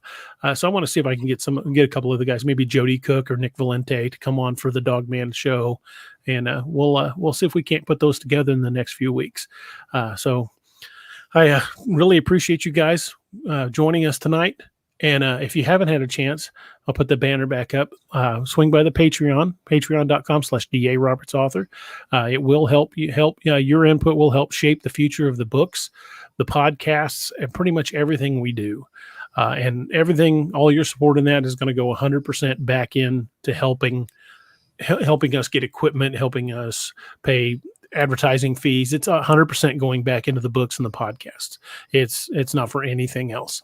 And there are a lot of good perks at the different levels. So please check those out and see if that's something you'd be interested in. And we do a lot of stuff on the Discord server, and you will have different access levels if you're a Patreon member. So there's a lot of stuff going on in the Discord that you'll be able to help decide future book covers, help talk about plots, and then on the higher levels, even get characters named after you. So check those out, and I'd love to have you as part of the community, and we can see where this all goes together, as it's been a lot of fun, and I cannot wait to see where this journey takes us. I've said it many times: writing is a journey that we take together as the reader and the writer, both being just as important as the other, because without the readers, there is no writer. There's no reason for a writer, and without the writer, readers don't have anything to read. So it's a perfect symbiotic relationship.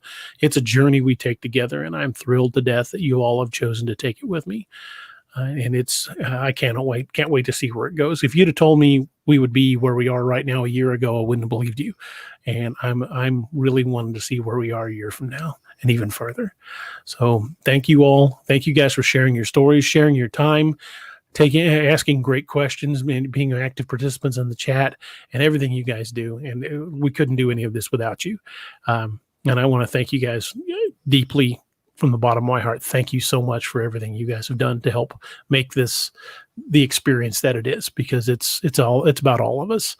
Naoma, thank you for joining us. I love your podcasts over at What If It's True and Dixie Cryptid.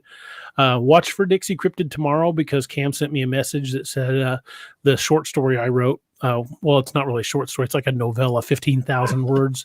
It's called Codename Wild Hunt Operation Lily. It's my Codename Wild Hunt crossover with Steve Lilly. That should be up sometime tomorrow. So I got that to look forward to, and hopefully in the near future we'll be setting up a podcast like this, either on Dixie Cryptid or here, one of the two, that'll have Cam and Naoma both involved. And hopefully we'll be able to do it on a weekend, so Steve will be involved. Steve, my brother, thank you for joining us, brother. Thank you for all your help tonight. Go ahead, man. Sorry, I didn't mean to talk over you. No, I said it's fun always, man. I have a ball. I really do enjoy doing this. Josh says, thank you for the stories. DA, thank you, brother. Thank you for reading those stories. Thank you for everything you've done to help too. He was a big help in creating Wild Hunt. Steve and Josh both. I mean, those two were unbelievably helpful. If it hadn't been for them, Wild Hunt wouldn't be what it is now. Meg says, I've also sensed spirits. The demons were followed by an old woman in black. That's creepy. That's a great story, though. You should come on and tell that story on the show. But that'll be for another night. So Seth says, good night, y'all. Good night, everybody. I want to thank everybody for joining us. Yeah, the show will be very interesting. Thank you guys so much. And appreciate you guys joining us. I hope you guys had as much fun as we had talking about it. And we will see you if you tune in for Nightmare Hunter on Monday night. And watch for DAX Machina next Saturday as well. If nothing is going on Wednesday night, I might slip another one in on Wednesday night. So just keep an eye out for that. And if you haven't hit the like and subscribe button, please do so, because if we do an impromptu show, you'll be notified that we're going live. So hit that like, subscribe, follow button, and thank you guys for joining us. You guys are awesome. I hope you guys have a wonderful night.